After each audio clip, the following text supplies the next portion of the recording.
Chapter 1265. Li Guangtu sat quietly on the sofa and had been silent for a long time. The clock in the room ticked. Li Guangtu held a cigarette and looked at the watch calmly. He wasn't worried about his ending today. Just like what he told Li Huaqing, he knew Li Huaqing better than Li Tianlan. Since Li Huaqing could appear in front of him, Li Guangtu firmly believed that he could leave Emperor Dong's palace today. He didn't know what Li Huaqing would promise Li Tianlan, what trump card he had, or how to persuade Emperor Dong's palace, but it didn't matter. It was enough that he knew what kind of person Li Huaqing was. The hour hand moved soundlessly by one tick. Li Guangtu, who had been waiting silently, also moved and looked at the cage that had imprisoned him for a long time. The environment here was actually good. Located in the castle of Emperor Dong's palace, it was naturally not too shabby. This should be a guest room. The structure of an apartment, the living room was simple and elegant, and the room was comfortable. There was a separate bathroom and washroom, but there was no kitchen, so there was no need for that. Li Tianlan didn't abuse him. He had different kinds of 3 meals a day, which were extremely sumptuous. When he was imprisoned here at the beginning, he was forbidden to smoke and drink. Because his injury was so serious that it went deep into his internal organs, someone sent him medicine every day. They were all Chinese medicine with mild properties, which seemed to be carefully brewed. When his injury was initially stabilized, cigarettes began to be provided, and then there was good wine. Zhonghua Maotai, all the same, whether you like it or not. Up until half a month ago, as his injuries healed, he could even choose his own food and drink. It was hard to say whether Li Tianlan was good or bad to him. Except that he couldn't walk freely, Li Tianlan met all his needs in life, took care of his injury, took care of his food, but did not allow him to walk freely, nor did he allow him to have any contact with the outside world. Every day, it was the guards of Emperor Dong's palace who brought him food and medicine, and they basically never talked to him. They would seriously write down his requests, but they never replied, just like mutes.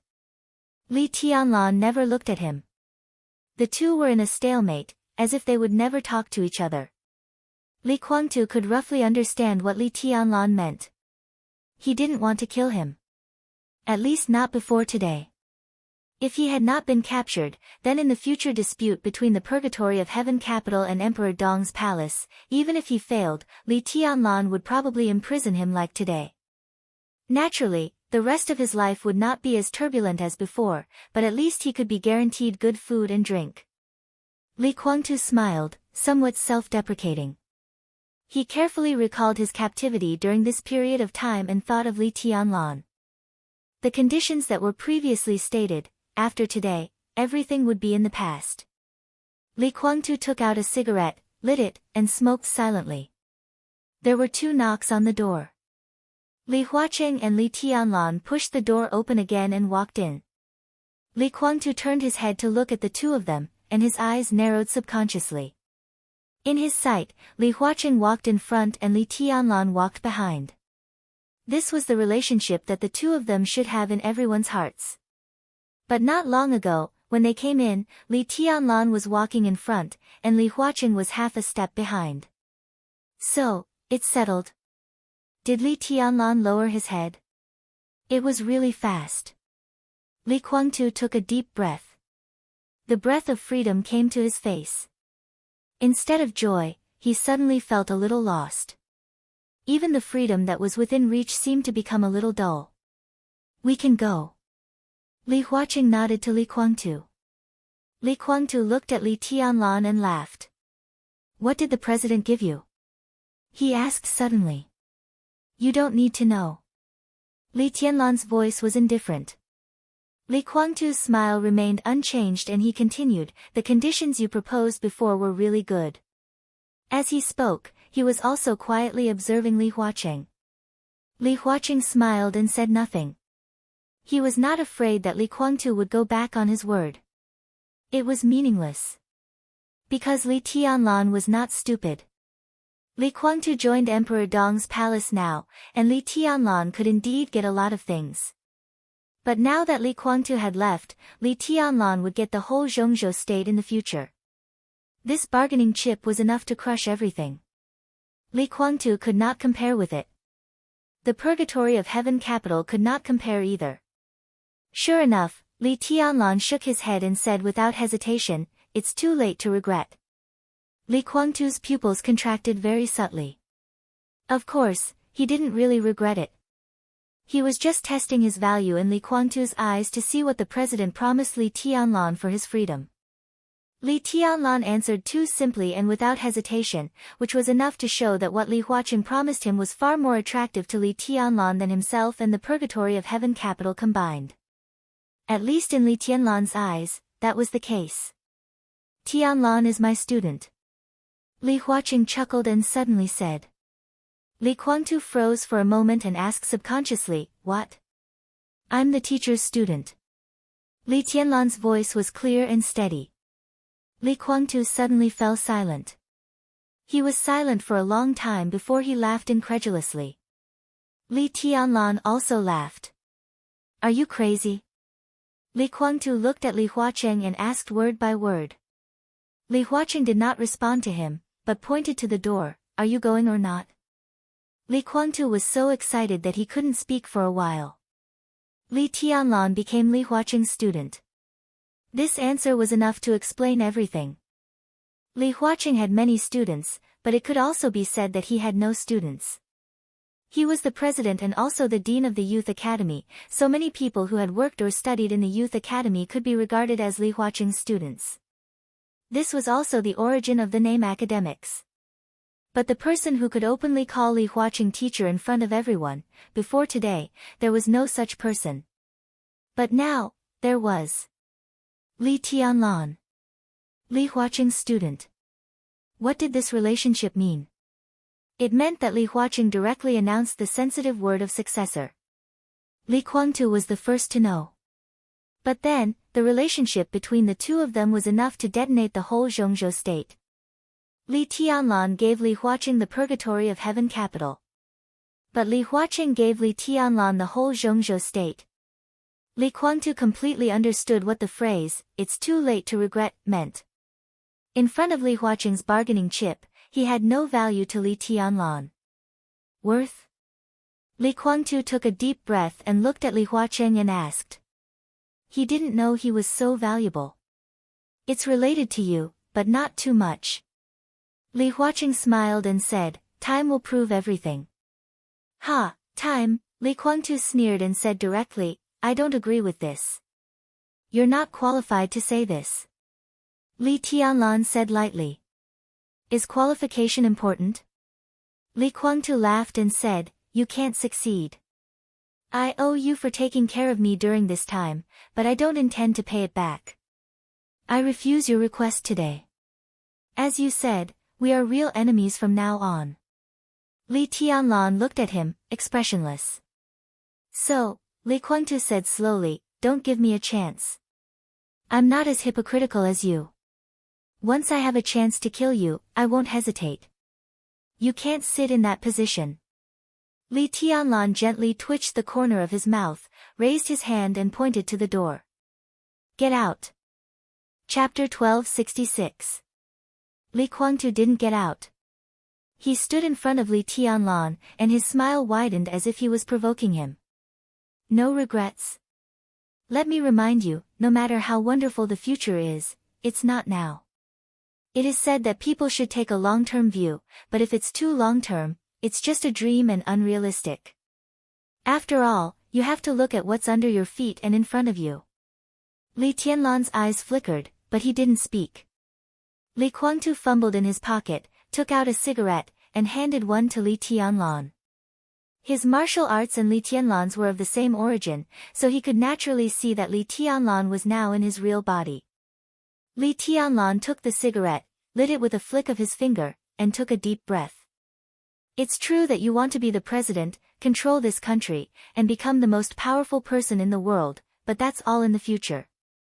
If I get out of this door today, if I fight against you with all my strength, I can't say that I can kill you, but it's really not difficult to cause you some trouble and give you substantial pressure." He held the cigarette and chuckled. "At that time, you can't even fight against me. You're still too young. You should know that what we're going to face next is what I'm really good at. Are you done? Li Tianlan asked. Am I wrong? Li Guangtu raised his eyebrows slightly. Li Tianlan smiled. Yes, of course, he was right. He understood what Li Guangtu's words meant. Today, Li Guangtu left Emperor Dong's palace, and tomorrow, the Purgatory of Heaven capital would no longer exist. He would become the commander of the Purgatory Legion of Zhongzhou State. He was the top big shot in the special warfare system of Zhongzhou State. He could be said to be Li Tianlan's subordinate, and also his opponent.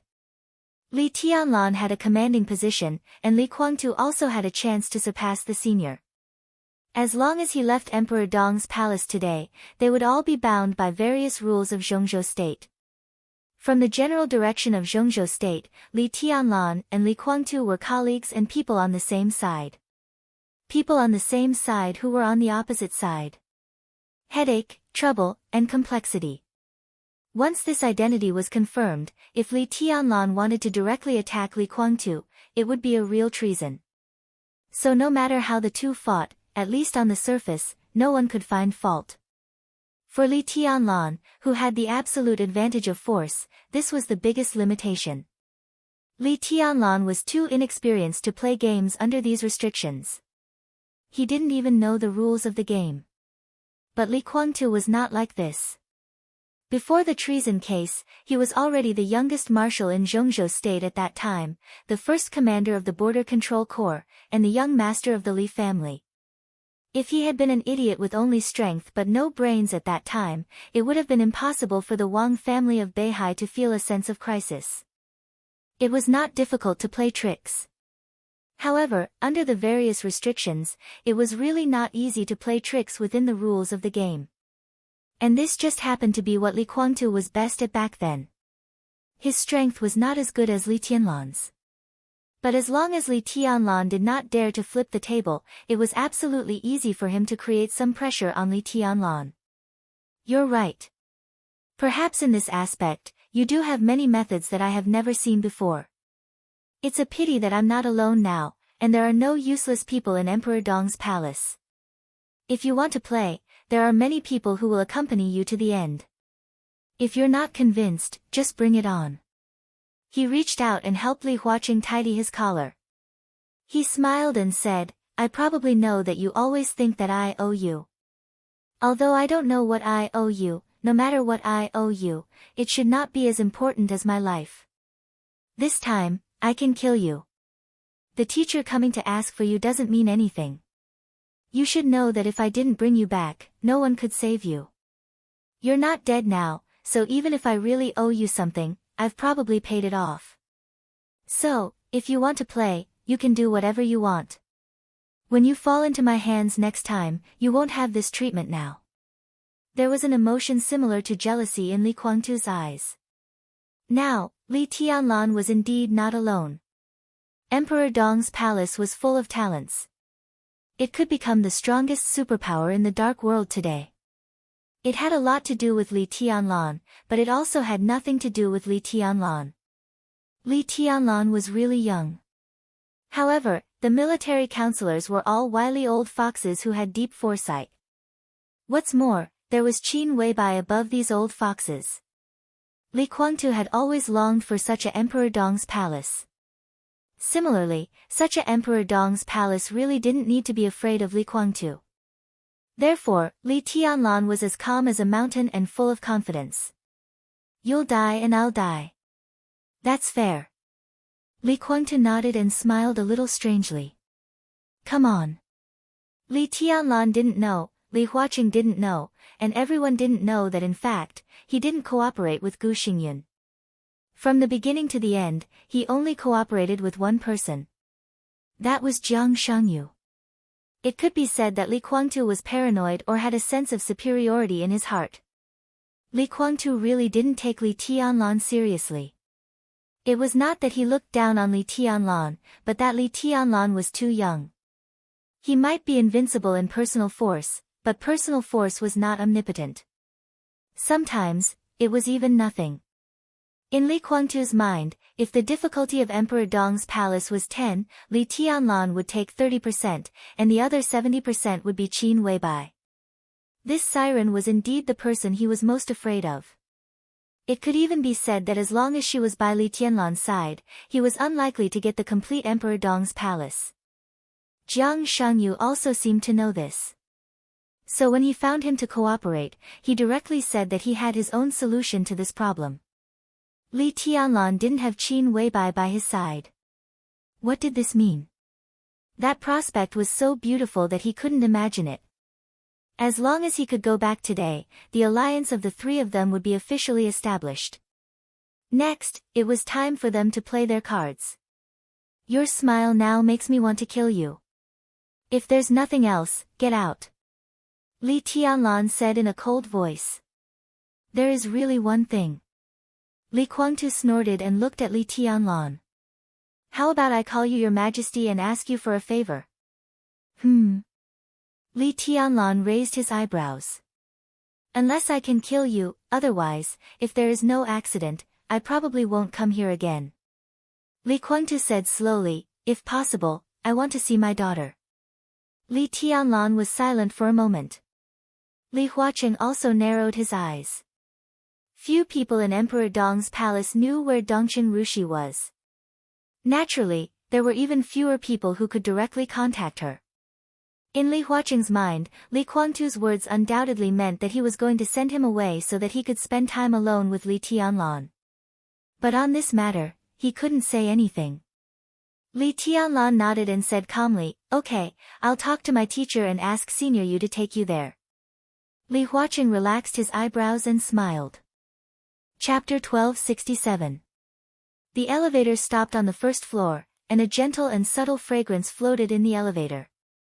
Li Guangtu followed two female staff out of the elevator and came to the hall on the first floor of the castle again. The hall was not busy, but it was not cold either. From time to time, people passed by Li Guangtu, looking calm, confident, and peaceful. It was not an exaggeration to say that the structure of Emperor Dong's palace was magnificent. This castle was the heart of Emperor Dong's palace, which involved many aspects, such as the close connection with Xianyuan City, the various plans of countless subordinate enterprises of the Flourishing Age Fund, the transmission and collection of intelligence, the maintenance of network security, the transfer of massive funds, the expansion of Emperor Dong's palace in various fields, the distribution of armaments, a large number of private transactions, and so on.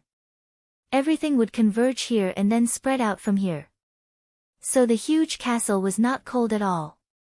It was more than the family assets he brought from the Sky Academy and the Deep Sea Academy when the East Emperor Palace was established. After the Flourishing Age Fund joined, it also became the headquarters of the Flourishing Age Fund. A large number of elites and managers filled the office space here. The whole castle, except for the top floor where he lived, was full of vitality every moment. Li Guangtu watched quietly, observing every detail around him until an apology came from behind him. General, sorry to keep you waiting. Xiao Mahai, the current chief steward of Emperor Dong's palace, hurried over with a subtle smile. Fortunately, I haven't seen this scene for a long time. It's quite interesting. Li Guangtu laughed. What did you call me? General. According to the information I have, you will be the commander of the Purgatory Legion in the future. The commanders of the 5 legions, Nightmare, Snow Dance, Kunlun, Purgatory, and Samsara, all have the rank of commander. The special warfare system can't accommodate 5 marshals. Xiao Mahai looked around and suddenly said, what's so interesting about this scene? Li Guangtu was silent for a while, as if he was accepting Xiao Mahai's message. After 10 seconds, he said lightly, it's like a brothel. Isn't that interesting enough? Xiao Mahai narrowed his eyes slightly. Sorry, that's not the right word. This is more like a clubhouse to please only one person. Li Guangtu corrected his wording. The people working in the castle could be said to be the civil servants of Emperor Dong's palace. It could be said that there were no men, but relatively speaking, the proportion of women was higher. Among the women, the proportion of young women was also very high, but among the young women, unmarried and single women occupied the majority. The basic framework of the establishment of the East Emperor Palace was the young graduates of the two academies. Naturally, they were not very old. Inside the Flourishing Age Fund, the older ones were either eliminated or had reached a more important position and were placed in various leadership levels of the Flourishing Age Fund. Only a few followed Han Donglu. Therefore, the interior of the castle of the East Emperor Palace could be said to be a beautiful scenery. Young and beautiful women could be seen everywhere. It was not strange at all to see black silk and beautiful legs and professional clothes everywhere. I missed. Xiao Mahai shook his head. Li Kuangtu looked at him.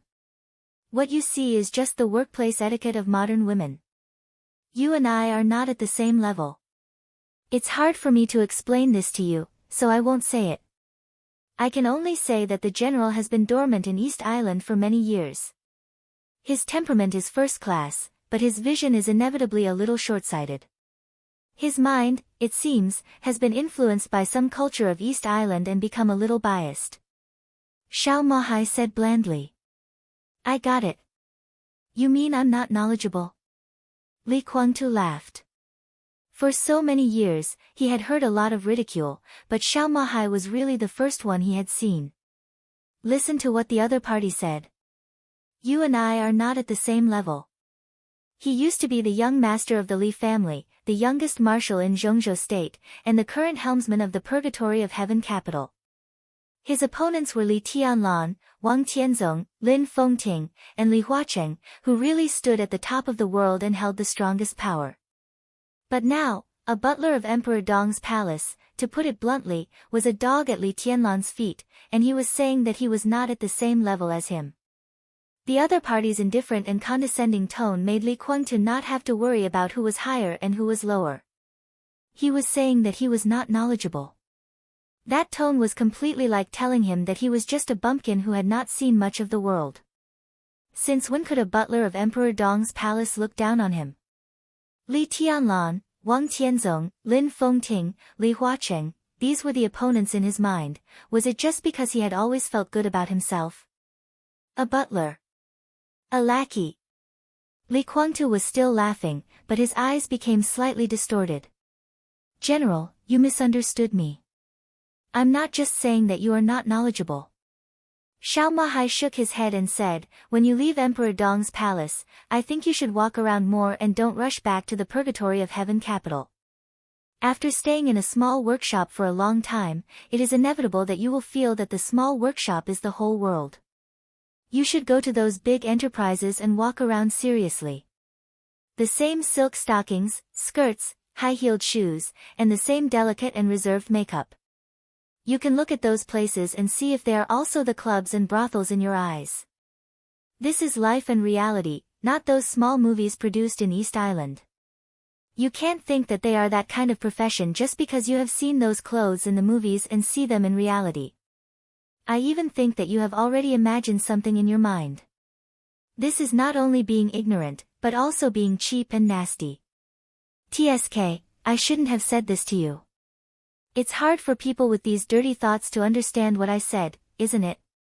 His voice was indifferent and casual. In fact, he didn't want to say this, but Li Kuangtu didn't know what was good for him and took the initiative to pick a fight. He said that this place was like a brothel, like some bullshit club, which was a direct insult to Emperor Dong's palace and Li Tianlan. As a butler, Xiao Mahai naturally wouldn't tolerate his bad habits. Li Kuangtu didn't know what was good for him, so he naturally didn't have to show any mercy. What former young master of the Li family? What dominator of the Purgatory of Heaven capital? You have put your face in front of me, and I am embarrassed not to slap you. Li Kuangtu listened quietly. The smile on his face became more and more exaggerated, but the light in his eyes became more and more ferocious and cold. A touch of killing intent enveloped Xiao Mahai, and Li Kuangtu's voice became a little feminine. You are very bold. It's not that I'm bold. Xiao Mahai sighed and said, General, you still don't understand. I really look down on you from the bottom of my heart.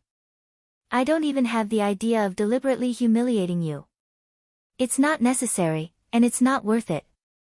I can say this because I'm speaking from the bottom of my heart. If you have any misunderstanding, it has nothing to do with me. Li Guangtu's pupils suddenly contracted, as if he had been stimulated by something. His state of mind was actually good, and his willpower was extremely firm. As Xianyuan Wushang once said, now his combat capability all came from the spiritual field. Such a person's willpower could be said to be the most unbreakable place. If it was in normal times, he naturally would not care about the opinion of a mere housekeeper, but no one could understand how sensitive he was now. He was imprisoned in Emperor Dong's palace as a defeated opponent. It seemed that he was eating and drinking well, but for countless days and nights, the situation here made Li Guangtu feel that he was a complete loser, even a waste. He did not feel that he was invincible in the world.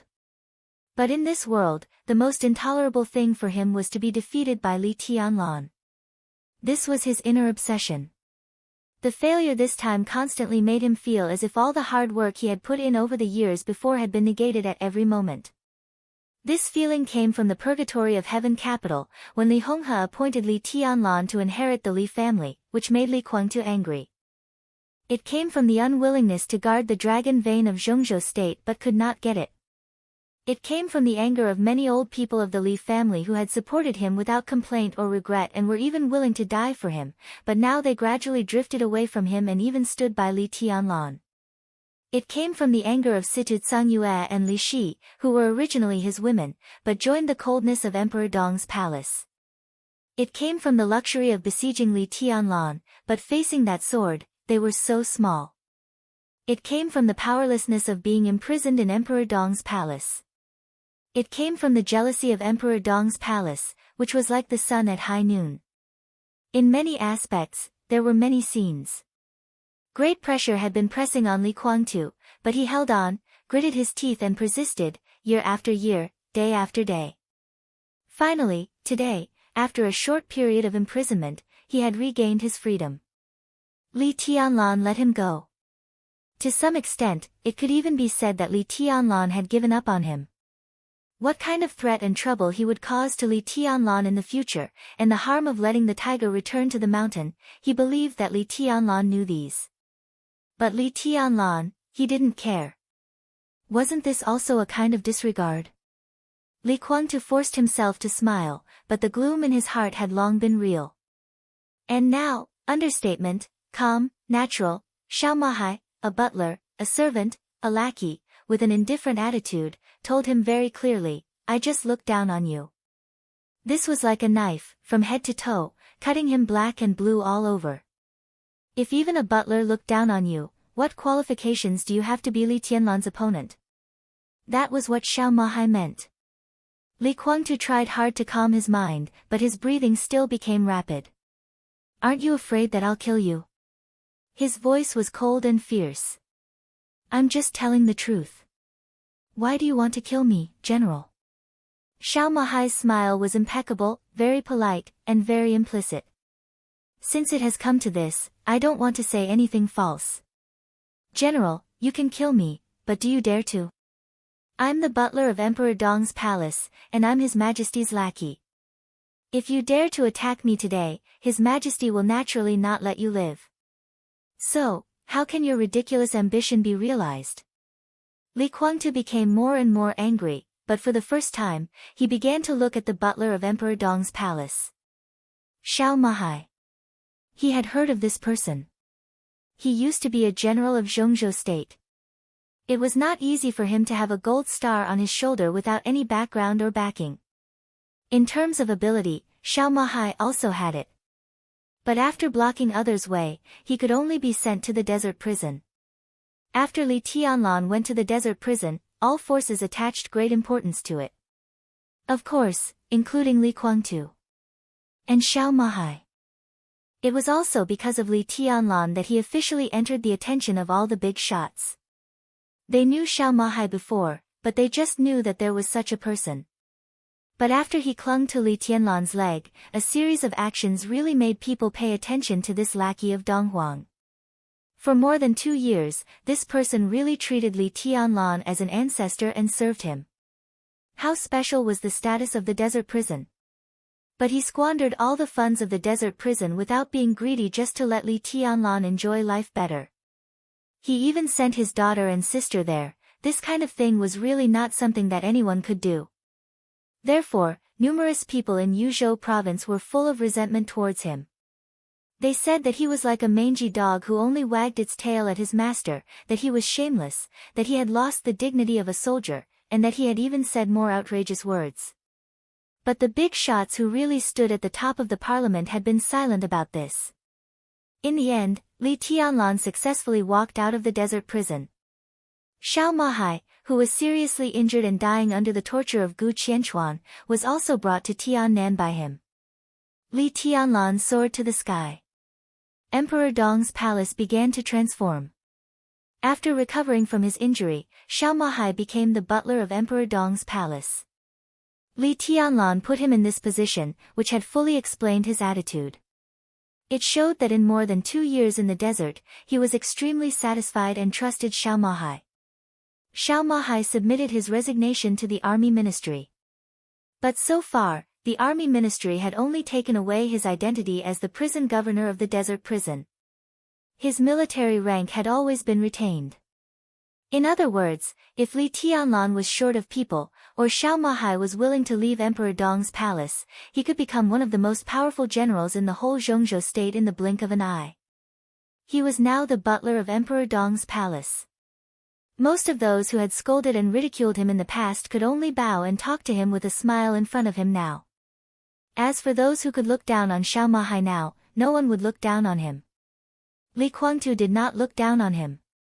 In Li Guangtu's eyes, Xiao Mahai was a madman, or a gambler. A person who was willing to abandon all the so-called stability in order to grasp a glimmer of hope. He was resolute, firm, and unwavering. Wasn't this a kind of courage? He did not look down on him, but he did not take it seriously after all. So he said in front of Xiao Mahai, the butler of Emperor Dong's palace, that Emperor Dong's palace was like a brothel. In fact, he wanted to say more than that. He had a lot of ugly words. It was true that he couldn't do anything to Li Tianlan now. But after being locked up for so long, it would be interesting to taunt Li Tianlan and Emperor Dong's palace before he left to vent his resentment. It would be interesting to see the chief steward of Emperor Dong's palace swallow his anger in front of him. Yes, Li Guangtu was angry. It did not matter whether it was childish or not. During this time, his living conditions were okay, but he felt uncomfortable, so he wanted to make Li Tianlan and Emperor Dong's palace uncomfortable. So he prepared a lot of words. If Emperor Dong's palace was like a brothel and could not provoke Emperor Dong's anger, then he had more lines. But he really did not expect this situation to happen. Swallow his anger. Be angry but dare not speak up. Xiao Mahai laughed. The butler did not hesitate at all. As soon as he started, Li Tianlan had already bitten him without hesitation. There was no scruple, no fear. It was a completely, if you dare to provoke me, I will bite you to death, go to hell. He had expected her to swallow her anger and not dare to say anything. Instead, she was sarcastic, condescending, and speaking the truth. She was arrogant and looked down on him. She was arrogant and looked down on him. She was arrogant and looked down on him. Li Guangtu felt that he should not be angry. He did not want to be angry. But he was really disgusted by Xiao Mahai, who originally wanted to discuss Li Tianlan. The other party's words sounded calm, but there were always 1 or 2 words that were extremely sharp and piercing straight into his chest. Ridiculous ambition, how ridiculous was that? His ambition was to reintegrate the Li family, to annex the current Emperor Dong's palace, to break through the current boundaries, and to be supreme in personal combat capability. When the Li family recovered to its peak, he would completely annex the Wang family of Beihai and establish a dynasty belonging to the Li family. His words carried weight, and he was the only one. He used to be very close to this dream. But after a case of treason, all this began to start from the beginning. However, Li Guangtu had never given up. He was extremely persistent in pursuing his ambition, and it could even be said that he was struggling for his dream. And all this, in Xiao Mahai's eyes, was ridiculous. It was no longer a mockery. It was an insult.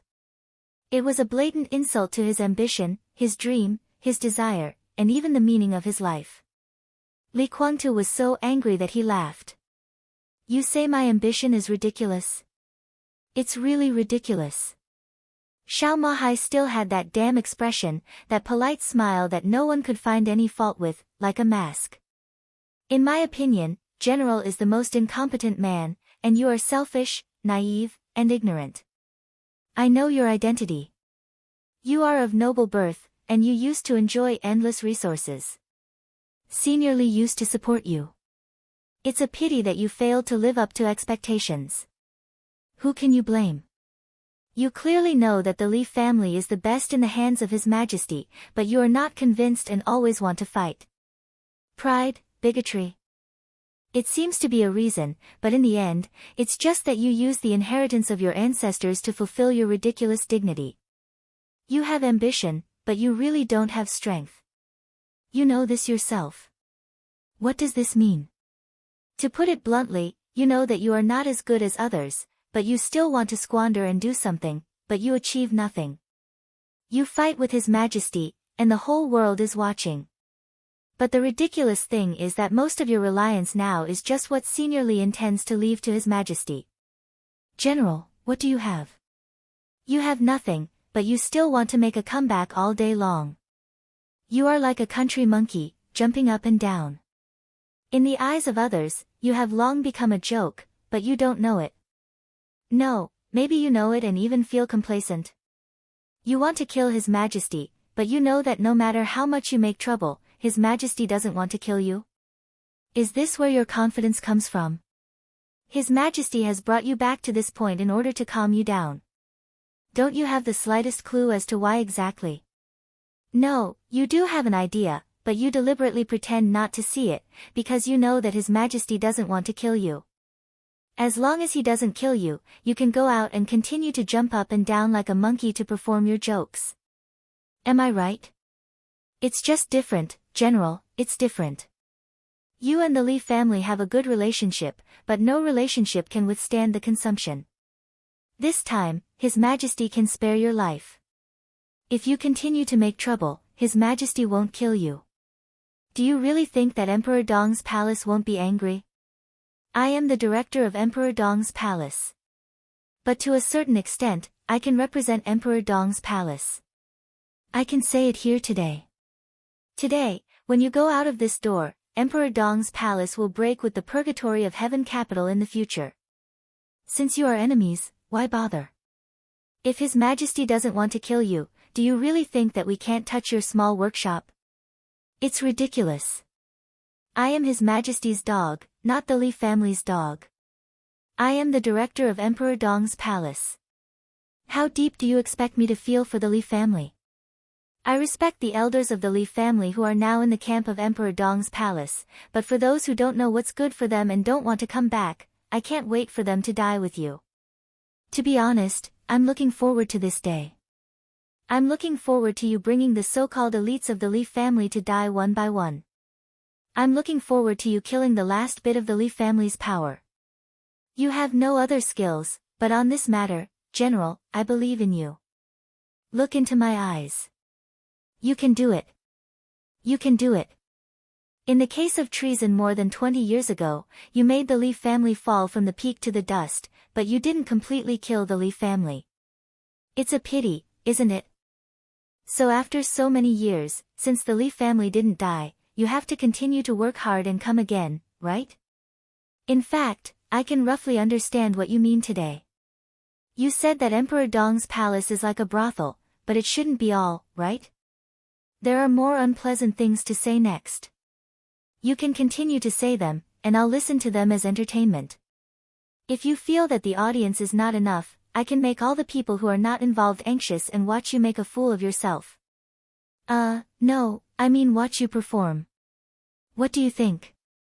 Didn't my reaction surprise you as well? Do you think that I'm just a butler and you can discuss Emperor Dong's palace? But this is between you and His Majesty. Without His Majesty's order, I dare not say anything, can only swallow my anger, and can only be angry with you without saying anything. Why? Because you used to be the young master of the Li family? Because you are the nominal father of His Majesty? Because you are an old member of the Li family, so I want to see you find fault here, and I need you to give me some advice, and then disgust His Majesty? You really forget your identity. You are a captive. Let me put it bluntly. Who do you think you are to give advice to Emperor Dong's palace? What qualifications do you have? You can live now because of His Majesty's mercy. If he wanted to kill you, your body would be rotten now. Don't you know what's going on? How dare you provoke Emperor Dong's palace just because you think His Majesty won't kill you? I haven't seen many people like you in my life. You are incompetent, immoral, ignorant, disloyal, unfilial, and unkind, but you still feel good about yourself, paranoid, and proud. You are so hypocritical and disgusting. Voice by voice, sentence by sentence, paragraph by paragraph, the mask on Xiao Mahai's face never fell. From beginning to end, he maintained that courteous and reserved smile on his face. He did not bat an eyelid, and looked extremely cultured. He continued to humiliate Li Guangtu and crazily bit his dignity. He watched as his face turned red, his expression twisted, his eyes ferocious, and his body trembled. Xiao Mahai did not stop and said casually. Li Guangtu stood in front of him, and these words were like knives stabbing into his chest. He breathed disorderly, and for a moment, he didn't even know how to refute. Xiao Mahai took out a pack of cigarettes from his pocket, maintained a polite and respectful smile, and said softly, "General, have a cigarette." Silence. In the long silence, Li Guangtu was surrounded by extremely cold and sharp sword intent. He stared at Xiao Mahai, who was smiling, and the corner of his mouth twitched. After a long time, he let out a long breath. Xiao Mahai handed over the cigarette. A glimmer of light suddenly flashed between the two. No one in the hall noticed this detail. The light flashed from bottom to top, and in a flash, it had reached Xiao Mahai's arm. He really couldn't kill the butler here. But he didn't believe that he dared to completely fall out with him if he wanted to kill him with only one arm. If what he said was outside Emperor Dong's palace, his life wouldn't be enough to save him. Here, it didn't matter if he kept one arm. Xiao Mahai didn't move. It seemed that he had no time to react. The light tore Xiao Mahai's sleeves in an instant, but it didn't touch his skin. Xiao Mahai's whole body seemed to suddenly become extremely illusory, and he directly widened the distance between him and Li Guangtu. The inconspicuous but extremely condensed sword light seemed to rush into nothingness. The space around Xiao Mahai was clearly distorted for a moment. The sword energy that Li Guangtu barely made melted rapidly in the distorted space. There was a breeze in the hall, and then it dissipated. Xiao Mahai, whose sleeves were completely torn, still held the cigarette. He smiled and said nothing, as if he had no fear or lingering fear. Every corner of Emperor Dong's palace was full of Li Tianlan's sword energy. This also meant that Li Tianlan was everywhere in Emperor Dong's palace. Naturally, this place was under his absolute control. Li Tianlan didn't bother to monitor the inside of Emperor Dong's palace, but he would naturally keep an eye on Li Guangtu. So he would pay attention to Xiao Mahai. So Xiao Mahai didn't show any mercy to Li Guangtu. He was indeed presumptuous. A dog who relied on his master's power to bully others, Xiao Mahai didn't care about this. He thought that he was Emperor Dong's lackey, so no matter what he did, as long as Li Tianlan didn't think it was inappropriate, no one could threaten him. "Look, you're anxious," Xiao Mahai said with a smile. Li Guangtu didn't speak. He took a deep look at Xiao Mahai, suddenly covered his mouth, and coughed violently. His injury, which had barely stabilized, seemed to break the balance again with his reluctance this time. Li Guangtu coughed crazily, and his lungs were torn apart. Xiao Mahai just looked at him, motionless, with indescribable indifference in his eyes. Li Guangtu coughed for nearly 3 minutes. His palms were full of blood, and a lot of blood froth flowed down his fingers, splashed on his clothes, and flowed to the floor. Li Kuangtu wiped the corner of his mouth with the other hand and clenched his fists. Take him to Senior Yu. Li Tianlan's voice rang in their ears. Xiao Mahai suddenly stopped smiling and nodded. He looked at Li Kuangtu and said with a smile, General, please. He waved to a cleaner not far away and motioned for him to clean the floor. Then he turned around and took Li Kuangtu to the other side of the elevator, which was rarely used. Li Kuangtu suppressed all the emotions in his heart, expressionless, and said nothing.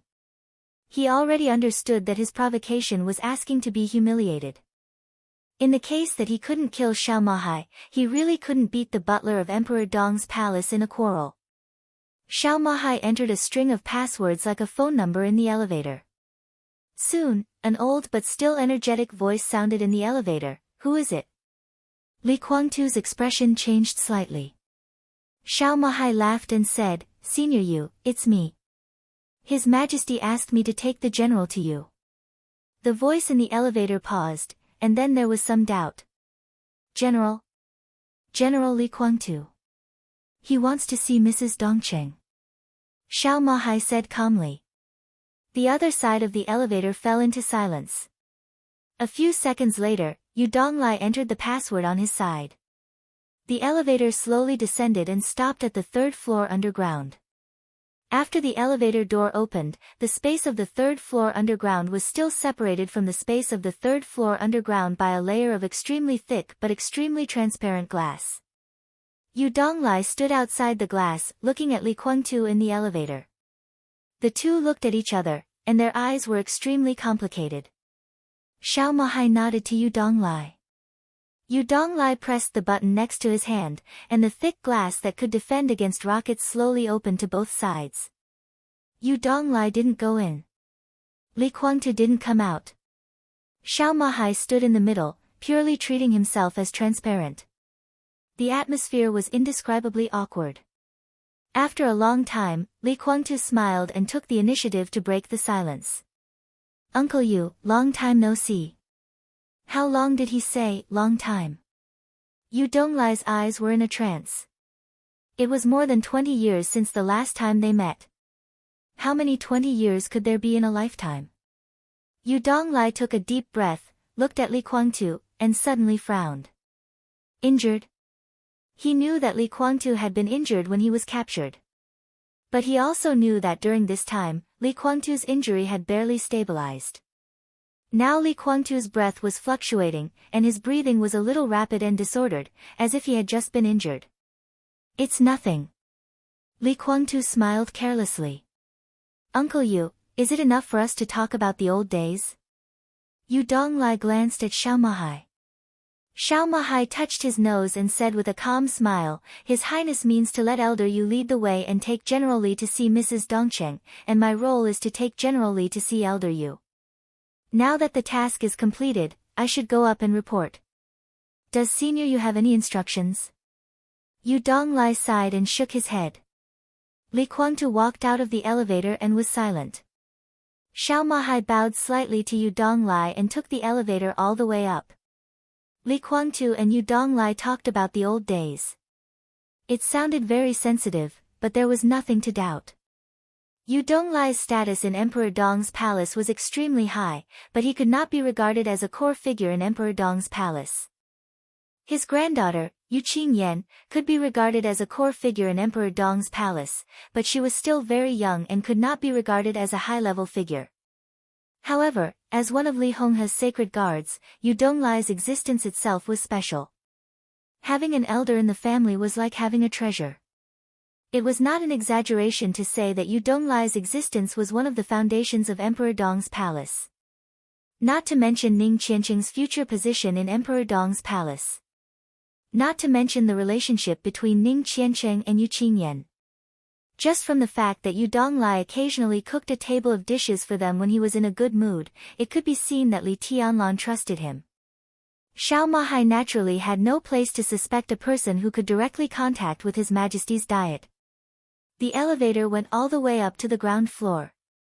The elevator door opened slowly. Xiao Mahai, who was about to go out, looked up and suddenly froze. Outside the door stood a languid and casual figure in simple casual attire. He was quiet and cold. Xiao Mahai bowed subconsciously and said respectfully, "Madam. You just did a good job." Qin Weibai smiled, and her voice was full of appreciation. Xiao Mahai shook his head silently. "Come out," Qin Weibai said. Xiao Mahai nodded and walked out of the elevator. Qin Weibai didn't say much and walked into the elevator alone. The elevator door closed and went all the way down. Chapter 1268. Rows of medicine cabinets. Biological specimens soaked in liquid were neatly arranged. All kinds of poisonous creatures kept in glass cabinets. The flowers of the grotesque plants that had been cultivated. High-end test tables. Densely packed experimental equipment. Gloomy, cold, depressing, and gloomy. This was the third underground floor of Emperor Dong's palace. The territory of Yu Donglai the poison doctor. Everything was the same as before. There was almost no difference except that the equipment was more advanced and the number of various specimens was more. It was like the original laboratory that belonged to Yu Donglai more than 20 years ago. Li Kuangtu looked around with some nostalgia and was in high spirits. He sat on the sofa in the middle of the laboratory, with a lot of useful and useless data recorded by Yu Donglai on the desk in front of him.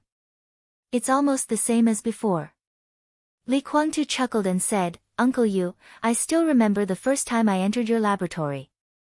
I was 13 years old. I rushed in with a smile and ran out crying. You also ran out with me. As for me, I only cared about crying when I rushed out, while you were almost paralyzed with fear. If it weren't for the security guards of the laboratory who rushed in quickly to deal with the aftermath, I guess you wouldn't even have rushed into your own laboratory." "How dare you say that? If it weren't for your dirty hands at that time, I wouldn't have had such a psychological shadow." Yu Donglai laughed and scolded. He shook his head and sighed. "Since then, when I see that thing, I'm not afraid, but I feel weak all over. It's not like in reality. Even on TV, or when I see those pictures or those toys, I have a feeling of numbness on my scalp and a cold sweat all over my body. Now when I watch TV alone and occasionally see that kind of scene, I shiver, and my heart can't stand it anymore." He picked up a large water cup and filled half a cup of hot water from the water dispenser to cool. Then he opened a few medicine cabinets, took out a few herbs that emitted a strange smell, and crushed them. He was weighing the amount. While busy, he asked casually, "How about you?" "I'm not well either." Li Kuangtu smiled bitterly. "Usually, I'm even more serious than you. Occasionally, I dream about it. After waking up, I don't dare to sleep again. Even when I close my eyes and think of those things, I have to hypnotize myself to forget it. Psychological shadow, it's almost a fatal weakness for me." After a pause, he continued, "But fortunately, I have some achievements in the spiritual domain. After my martial arts were crippled, it could be considered as a different path. However, my spiritual power is different from that of the sanctuary. It can be considered as a different application of the way of the sword. It's hard to achieve the silent effect, but it's not a problem for me to hypnotize myself. So in this aspect, I can barely overcome it." "That's good." Yu Donglai lowered his head and continued to fiddle with various crushed powders. He chuckled and said, "So, I'm really not a qualified poison doctor." He shook his head, as if he wanted to get rid of some images deep in his memory.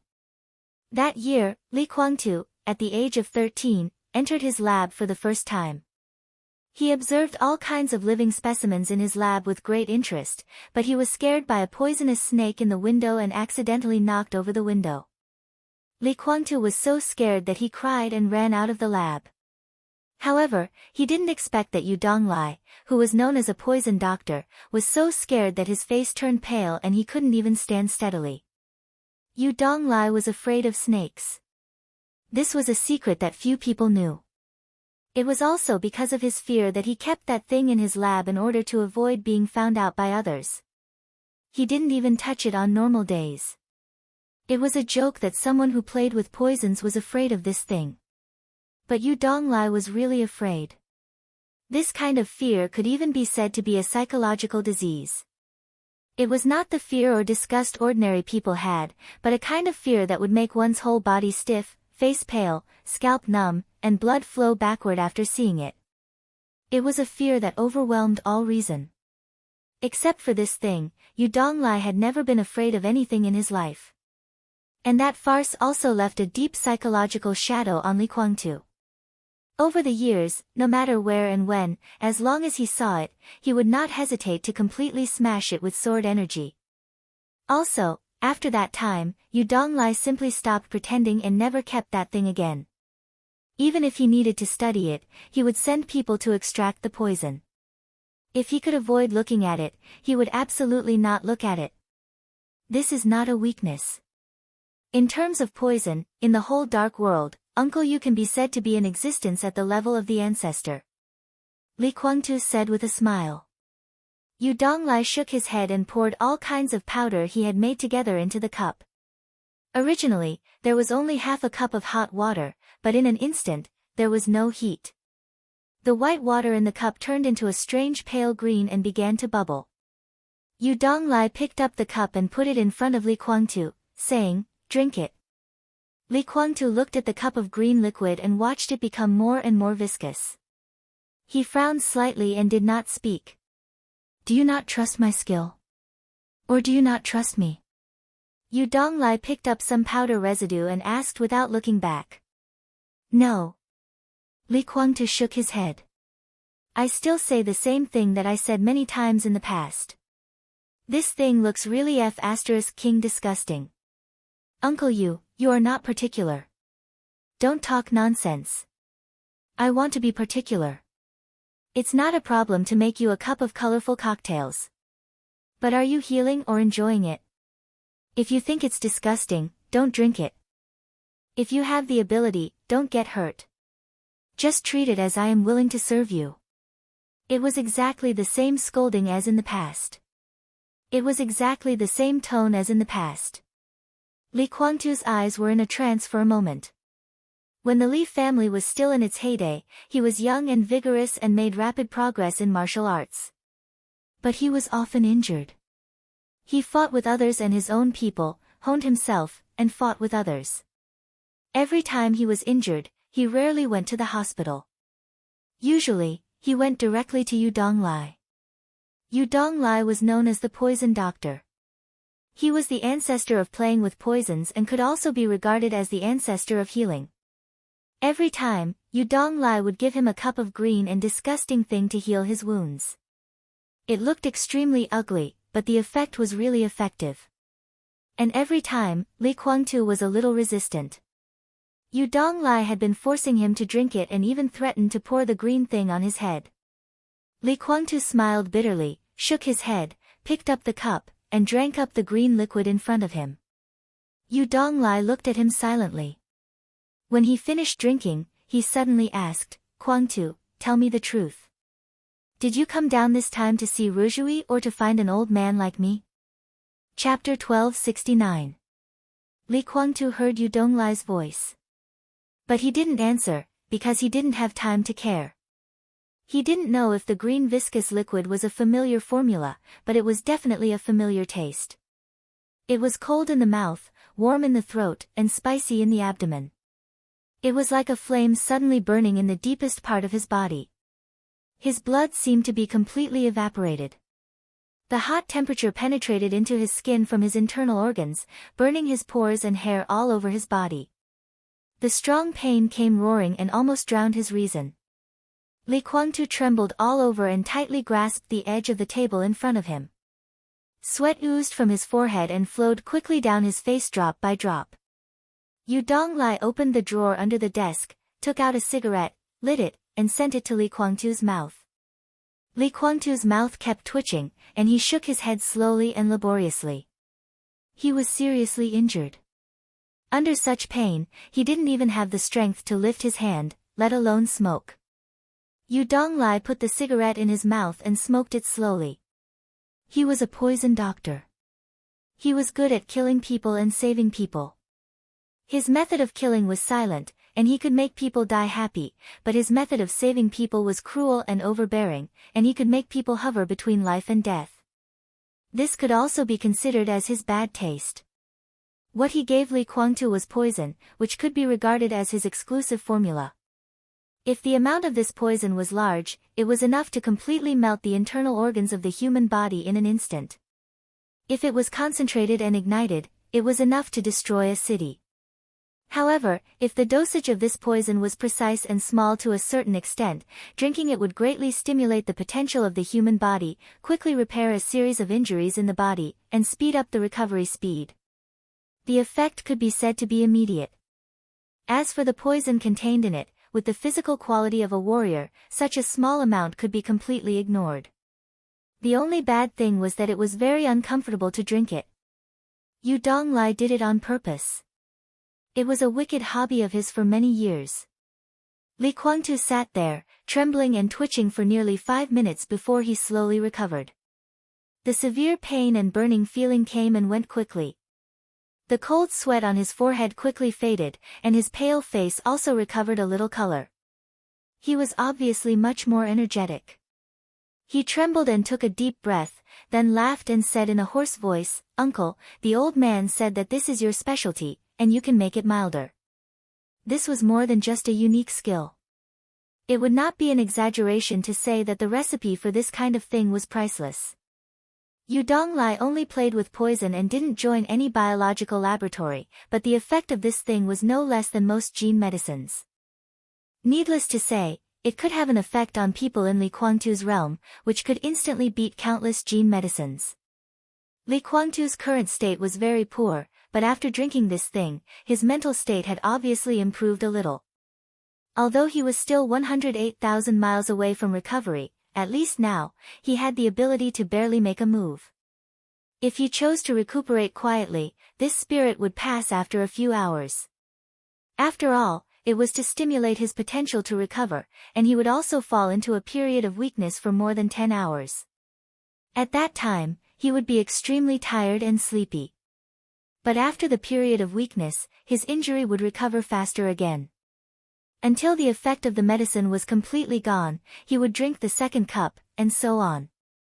According to his current situation, it would probably only take about a month for his injury to recover to the state before the siege. Although that state was still seriously injured, at least it would not be as embarrassing as it was now. Moreover, this poison liked the cold and was easy to solidify.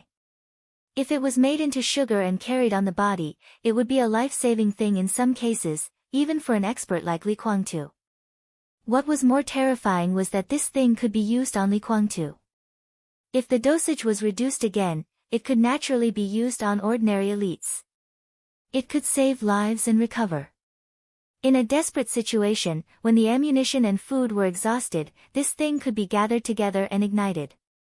After the release of the highly toxic gas reached a certain concentration, it could also kill a lot of people. The most important thing was that this poison took effect very quickly. Even if there was an antidote, it might not be in time. Moreover, the production of one of the main medicinal materials in the antidote was not much, which meant that there would not be too many antidotes. But it was not difficult to accumulate this poison. In addition to the trouble of making it, it was said that most of the materials were very common. What was a poison doctor? As a poison doctor who was once famous in the dark world and once the sacred guard of the god of war of Zhongzhou state, Yu Donglai, in his heyday, was not an invincible realm expert, but his influence was more terrifying than that of an ordinary invincible realm expert. Of course, he had more than this unique skill. But even if he only had this skill, he could easily become a core high-level member if he joined any superpower. There is indeed a way to make it milder, but the taste is not right. I studied for a long time before I found this kind of medicinal material that can make people extremely painful. Every time I make this thing, if I don't add some of this, I always feel that I'm making something else. It's not beautiful, not beautiful. Yu Donglai shook his head and sighed. Li Kuangtu looked at him thoughtfully and said with a smile, "Maybe so. If I didn't feel pain just now, I would also feel that I was drinking something else." Over the years, when some old brothers were injured, they would inevitably mention Uncle Yu. do you remember Daybreak? He has nagged me many times. Daybreak, Yu Donglai smiled and said, he's a good boy. Unfortunately, it's hard to turn back with you. Why should we turn back? Li Kuangtu shook his head and said, whether it's me or Daybreak, we don't think we've done anything wrong. I'm from the Li family, and I want to take back what belongs to me. What's wrong? Yu Donglai took a drag on his cigarette. After a moment of silence, he asked, where is the Li family? Li Kuangtu. Yu Donglai waved his hand and said softly, the Li family has been destroyed by you. You destroyed it more than 20 years ago. From this point of view, Li Kuangtu nodded and said, it's true. Winner takes all. I couldn't lose that year, and I couldn't afford to lose. Since I lost, it's wrong. There's nothing to say. But no one blames you. Yu Donglai said lightly, winner takes all. That's life. No one can help it. But since you lost, you have to admit it. Even if you're wrong, you have to admit it. You said you want to take back what belongs to you. Kuangtu, what else do you have except yourself? Everything in the Li family was destroyed by you. Now what's left of the Li family is what His Highness has guarded for more than 20 years. You say it's yours. Why? Did His Highness give it to you? Those, including the current purgatory of Heaven Capital, are what His Highness left to Tianlan. It's understandable that he didn't give it to you. But you can't rob it, let alone unite with outsiders to rob it. What you're doing now is capricious. You're suffering for yourself and the Li family. Look at the current Emperor Dong's palace and Tianlan. Kuangtu, don't you understand? I don't support you robbing, but I can barely understand what you're doing. This is capricious. You think it's yours, but in fact, the Li family belongs to His Highness. You haven't even been the patriarch of the Li family. Why do you say the Li family is yours? If it's not yours, you still want to rob it. Isn't that the logic of robbers? Well, you can rob it, but what about now? Can you rob it? Is the purgatory of Heaven Capital stronger than Emperor Dong's palace, or are you stronger than Tianlan? No, neither. You can be dissatisfied. You can rob it. But it's meaningless to struggle when you can't rob it. When you and Tianlan, when you struggle away the relationship between the Li family and Tianlan, it will be hard for you to keep your life, not to mention owning the Li family. Li Kuangtu took a drag on his cigarette and remained silent. Yu Donglai's voice was very steady and calm. Although it was unpleasant to hear, it was not unacceptable. But it was just acceptable. Li Kuangtu shook off the ash and said in a deep voice, Uncle Yu, you and I both know very well that Li Tianlan's surname is not Li, I know. Yu Donglai nodded. But to put it bluntly, what does it have to do with you? Everything in the purgatory of Heaven Capital belongs to your father. You do have the right to inherit it, but your father also has the right not to give it to you. Your surname is Li, and you and His Highness are father and son, but he doesn't want to hand over the last power of the Li family to you. That's his business. It seems natural for a son to inherit his father's business, but you've failed. Your father doesn't agree with you inheriting the power of the Li family. This is his attitude. Is it wrong for him to disagree? Li Kuangtu's voice was angry. You're the one who's confused. Yu Donglai's voice also became cold. I'm confused if I don't hand it over to you. Ridiculous, I'm confused if I hand it over to you. What can you do? Take these old assets and gamble again? The Li family and the Wang family have been friends for hundreds of years. You shed this layer of cordiality, and the Wang family fought back. You lost. You're not convinced, so you insist on robbing it. Can you? Look at what you've done in your life. The purgatory of Heaven Capital is now in your hands. What have you done? You can't rob it from Tianlan, but you can rob it from the Wang family. Not to mention Wang Tianzong, can you solve it even if Wang Xingshao is there?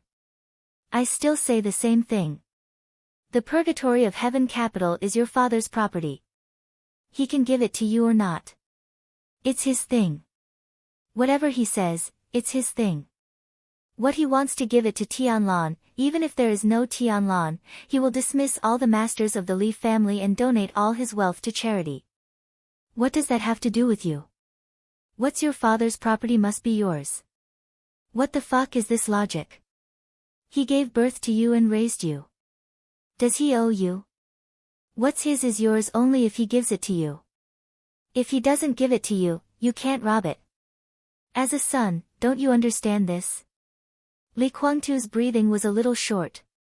Yu Donglai was silent for a while and waved his hand tiredly. Guangtu, I don't want to say anything unpleasant, but you should think about it yourself. What's the point of doing this now, except for your own dissatisfaction? Li Guangtu was completely silent. He didn't want to explain anything, and he couldn't explain anything. Xiao Mahai directly exposed his posture that he had been holding. Yu Donglai, with a little anger, made him realize the reality. He knew what they said made sense. He really knew. He couldn't compete with Li Tianlan. That was the truth. He teamed up with Gu Xingyun and Jiang Shangyu to occupy part of the power of the special warfare system of Zhongzhou state. He still had a chance. But the fact was that he couldn't compete with Li Tianlan alone. Li Tianlan's offer to him still echoed in his ears.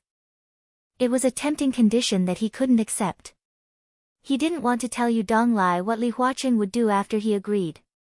Anyway, it was an excuse. If he joined Emperor Dong's palace, Li Huaqing would inevitably respond.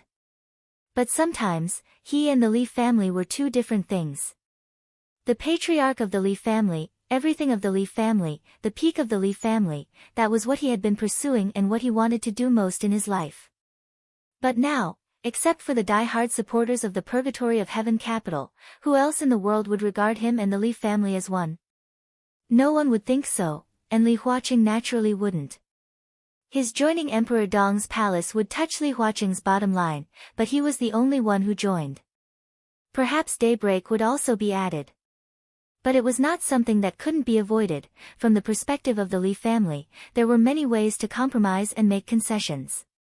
But Li Guangtu didn't choose. He knew that he couldn't compete with Li Tianlan. But he wouldn't admit it. Whether he was naive or shameless or selfish, ignorant, or paranoid, whatever he said. But this was him. It can't change anything. Li Guangtu whispered, Uncle Yu, I've made up my mind. Li Tianlan is not a Li after all. The Li family's hundreds of years of foundation can't be given to others.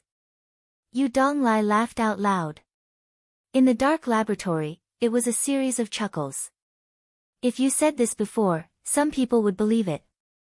He whispered, but now, including those elites of the Li family who stand by you because of Tianlan's background in the Purgatory of Heaven capital, how many will believe it? Rushi is still in a coma, but her condition is not bad. She will wake up in a few years. She is Tianlan's woman. Their future children, whether boys or girls, will inherit everything of the Li family. We cannot talk about whether His Highness handed the Li family over to you or Tianlan's background. But can you say that the child of your own daughter is not a member of the Li family? Can you say that he is an outsider? Li Guangtu opened his mouth. The anger in Yu Donglai's eyes was almost tangible. If you dare to say that he is an outsider, I dare to slap you. I will slap you now. Do you believe it? Li Guangtu shut up. His eyes were a little gloomy, but he did not speak. Yu Donglai's strength was nothing in his eyes. He was really seriously injured now. But he drank what Yu Donglai gave him and stimulated his potential. His body was now in a state of excitement after being seriously injured. He could barely make a sword move. If Yu Donglai was well prepared and given enough time, environment, and terrain, he could indeed achieve even more terrifying damage than Li Guangtu. But now, at such a close distance, facing Yu Donglai, whose state was declining and who was no longer in the thunder-shocking realm, Li Guangtu's current sword move was enough to kill him dozens of times in an instant. However, there were many things that did not depend solely on strength. He could dislike Li Tianlan and want to kill him. But Yu Donglai, he was a close guard who followed Li Honghe. He was one of the few senior members of the Li family who had watched him grow up. He could refuse to obey Li Honghe. But Yu Donglai really did not owe him anything. He called him Uncle Yu willingly and naturally. Now standing in front of him was an elder of the Li family. If the elder really wanted to beat him, Li Kuangtu could not fight back and could only accept it. Well, even if my grandson is not an outsider, Li Kuangtu moved his body and said in a hoarse voice, but who can guarantee that Li Tianlan will keep his word? Uncle Yu, you should know better than me how much Li Tianlan dotes on that witch. His and Rushi's child will inherit the Li family. Can't that witch get pregnant? His and Rushi's child is the future patriarch of the Li family. Then what should the child of him and that witch do in the future? Can she be reconciled? If she is not reconciled, what will she do? Emperor Dong's palace will be the dynasty of the dark world in the future. The scene is no worse than the ancient fight for the throne. If that witch wants to support her child, hey, I don't look down on Emperor Dong's palace, but if she wants to fight, who in Emperor Dong's palace can beat her? Qin Weibai, Moon God, and Wang Yuetong, do you think Li Tianlan can treat them equally? Uncle Yu, do you believe that? I don't know. Yu Donglai said lightly. He was telling the truth. In Emperor Dong's palace, Li Tianlan trusted him very much, and Qin Weibai was also very familiar with him. However, even Li Tianlan and Qin Weibai hadn't thought about what Li Kuangtu said. How could they tell him this? He shook his head and said slowly, in a few months, after the election, the new group will be established. Emperor Dong's palace will be no worse than the Li family at its peak, or even stronger. The most important thing is that Tianlan is young, and Emperor Dong's palace has just begun. Kuangtu, you know what this means. So it's true that the Li family is Emperor Dong's palace. But if you say that Emperor Dong's palace is the Li family, then many people will not be convinced. You want to fight for the throne and kill each other. Have you watched too many TV dramas or history books? How much of what Emperor Dong's palace has now is brought by Little Bai? That's her dowry. Even if I have the cheek to say that she gave her dowry to Tianlan and Rushi's child instead of her own child, do you think it's appropriate? The current Emperor Dong's palace is a combination of the Li family and the Samsara palace. To put it bluntly, because of you, the proportion of the Li family in Emperor Dong's palace is far less than that of the Samsara palace. The lord of Emperor Dong's palace can naturally afford a Li family head. If that day comes, Tianlan and Rushi's child will inherit the Li family, but not the position of lord of Emperor Dong's palace. It's true that Tianlan spoils Little Bai, but I think she deserves all this. And I know her better than you do. There are really not many women who can be so generous. Even if that day comes, Little Bai doesn't want the family business, the Li family, and things that don't belong to her. Your way of thinking is too extreme. You always think that with a big family and a big business, there will be a tragedy in the future when it comes to the successor. How can you be so sure that the next generation of Emperor Dong's palace will be separated from Xiao Bai's child? Can't they see that it's a win-win situation? Yu Donglai took a deep look at Li Kuangtu. The most important thing is that Little Bai has been with Tianlan all the time. With her means, can't she play with a few children? Is it difficult for her to make them like brothers? Li Kuangtu wanted to say Huawu. Not only the current Huawu. And Huawu, who had died in the final battle in Heaven Capital. It couldn't change anything at all. Yu Donglai was indeed an elder, but he couldn't make decisions. Besides, he didn't have evidence. Even if he had evidence, so what?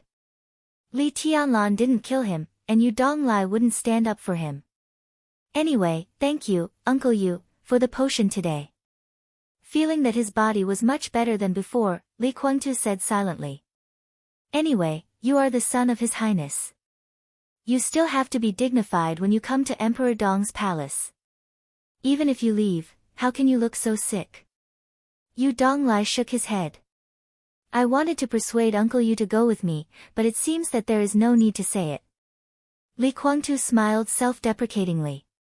If he could take Yu Donglai away today, then this experience of being captured would definitely be a great gain. It would not be an exaggeration to say that he had made a lot of money. Yu Donglai's means of playing with poison were secondary. He was Li Honghe's close guard. For today's Li family, this identity alone could be said to be a shining signboard. Although Li Kuangtu had no contact with the outside world, he could roughly imagine his current situation. Moreover, Li Tianlan went to the headquarters of the Purgatory of Heaven capital today to give him a live broadcast, which let him directly see the hearts of many people in the Purgatory of Heaven capital. People's hearts were scattered. It was naturally difficult to lead the team. This could not be said to be Li Kuangtu's miscalculation. It could only be said that he underestimated Li Tianlan's strength. In the absence of Wu Qing's energy, he really did not expect that he, Jiang Shangyu, and Gu Xingyun would be no match for Li Tianlan. If he could kill Li Tianlan in the siege, even if the Li family and the Purgatory of Heaven capital were dissatisfied with his cooperation with Gu Xingyun, Li Tianlan would be dead after all, and Li Kuangtu would have a lot of room to maneuver. But now, not only did Li Tianlan not die, but he was even captured by Li Tianlan and brought back to Emperor Dong's palace.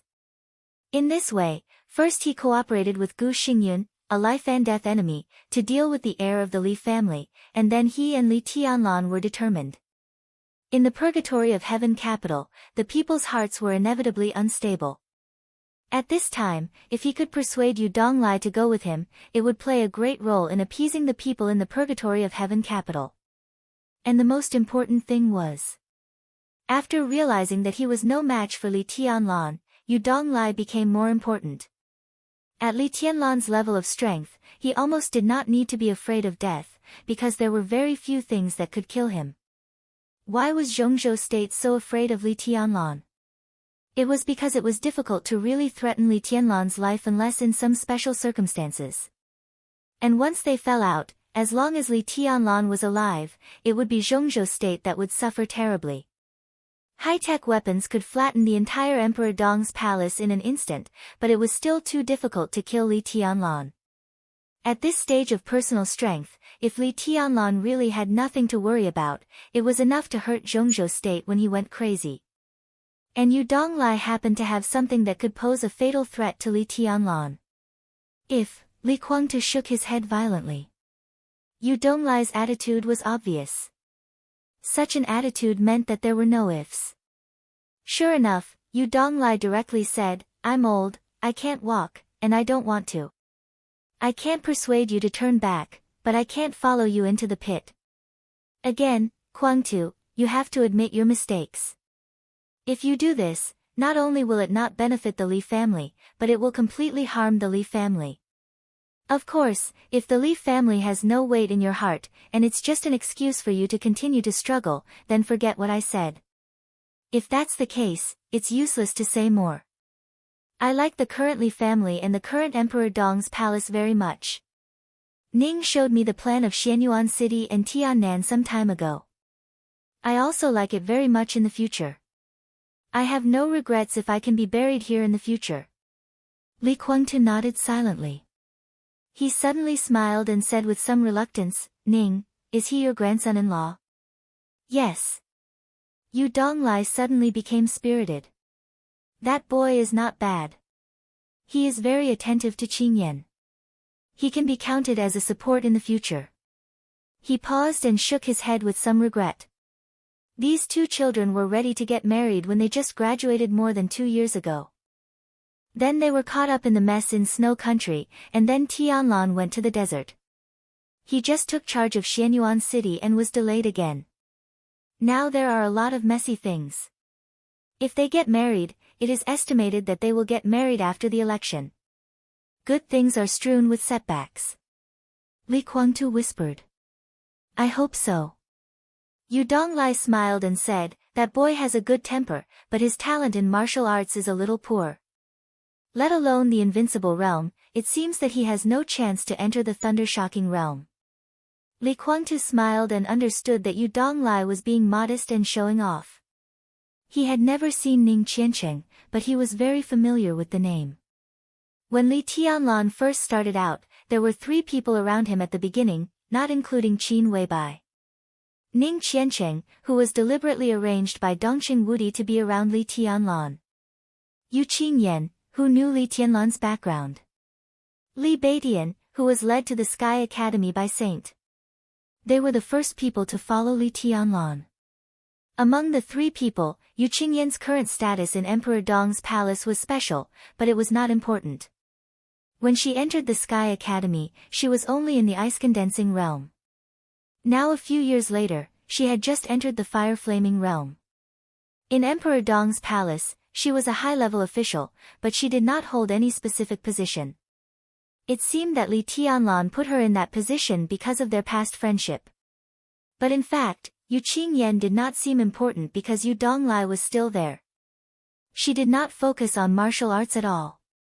Instead, she followed Yu Donglai to accept his heritage of poison doctor.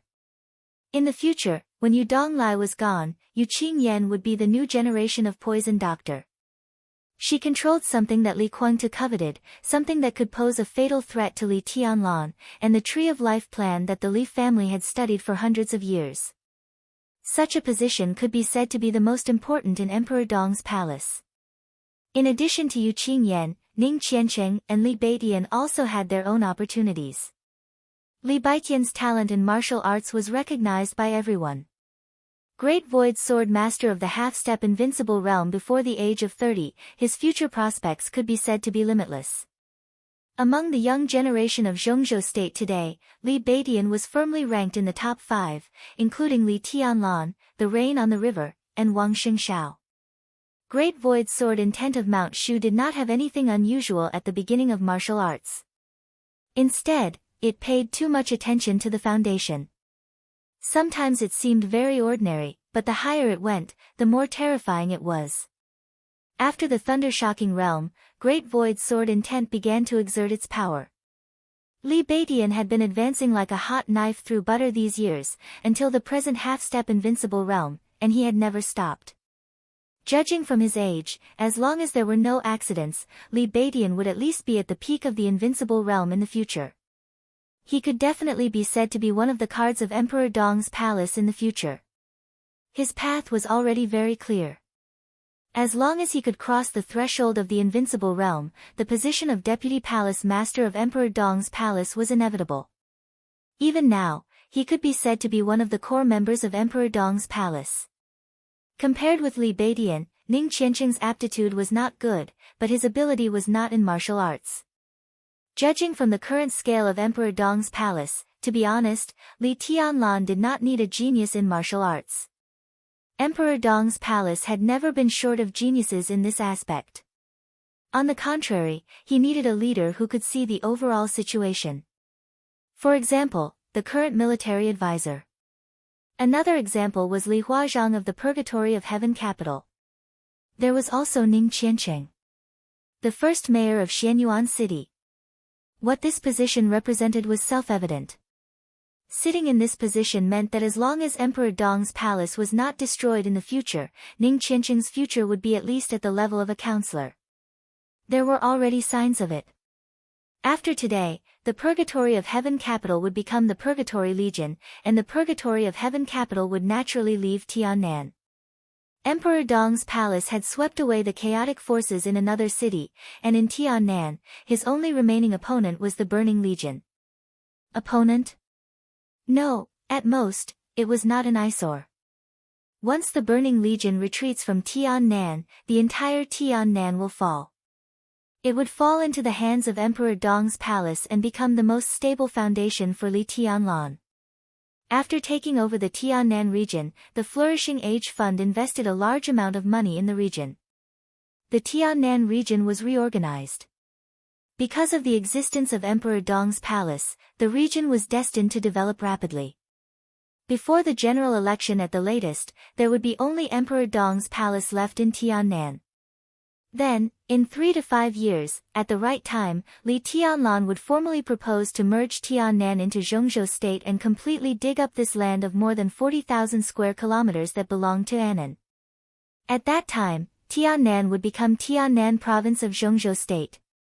And as the current mayor of Xianyuan City, Ning Qianqing would also become a very high-ranking provincial speaker among the governors of Zhongzhou State. In this way, he was only one step away from becoming a counselor. This step, whether it was 5 or 10 years, could definitely be crossed. As long as he crossed it, Ning Qianqing would become the leader of the new group and the real right-hand man of Li Tianlan. The road had been paved, and the future was extremely bright. With such a bright future in front of him, what was a talent in martial arts?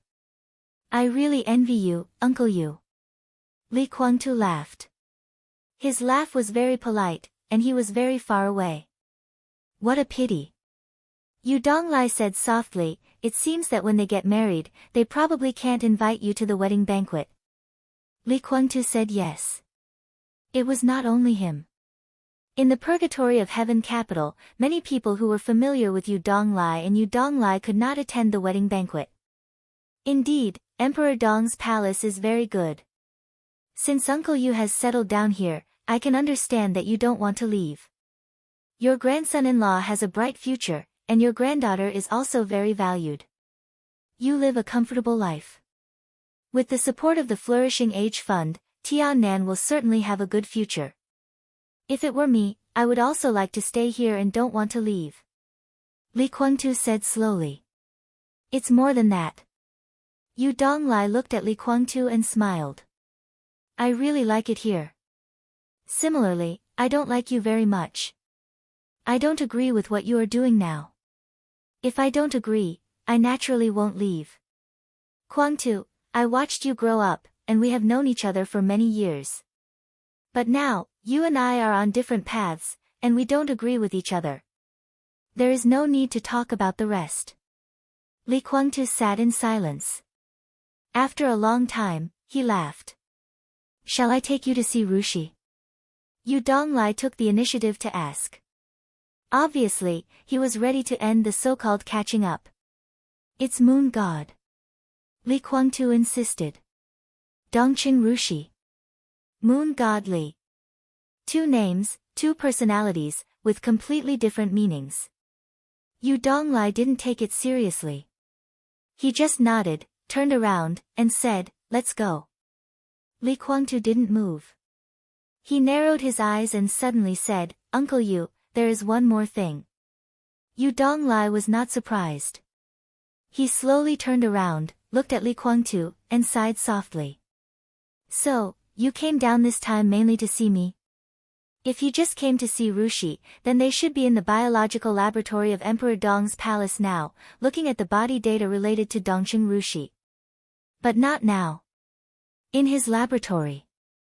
It was Li Kuangtu who proposed to catch up. Yu Donglai knew Li Kuangtu very well. At least it was more than 20 years ago. So when he took the initiative to talk about the old days, he understood something. It was true to see Rushi, but Li Kuangtu must have something to ask him to do. Half and half. Li Kuangtu said blandly, I told Li Tianlan that I came to see Rushi. If I didn't see you in the process, I would tell Li Tianlan to let you meet me. Do you think Tianlan will agree at that time? Yu Donglai said playfully, if you came to visit normally, it wouldn't be a big deal. But now that you are a captive, it's normal for you to see your daughter. You can see whoever you want. Don't you have any temper? If it's someone else, it's hard to say. Li Kuangtu raised the corner of his mouth. But if it's someone from the Li family, as long as he is in Emperor Dong's palace, I can see whoever I want, and Li Tianlan won't refuse. He can be said to be immature, but his pride is no worse than mine. Now he has the victory in hand. If I want to see the old people of the Li family, he still hides, which proves his mood.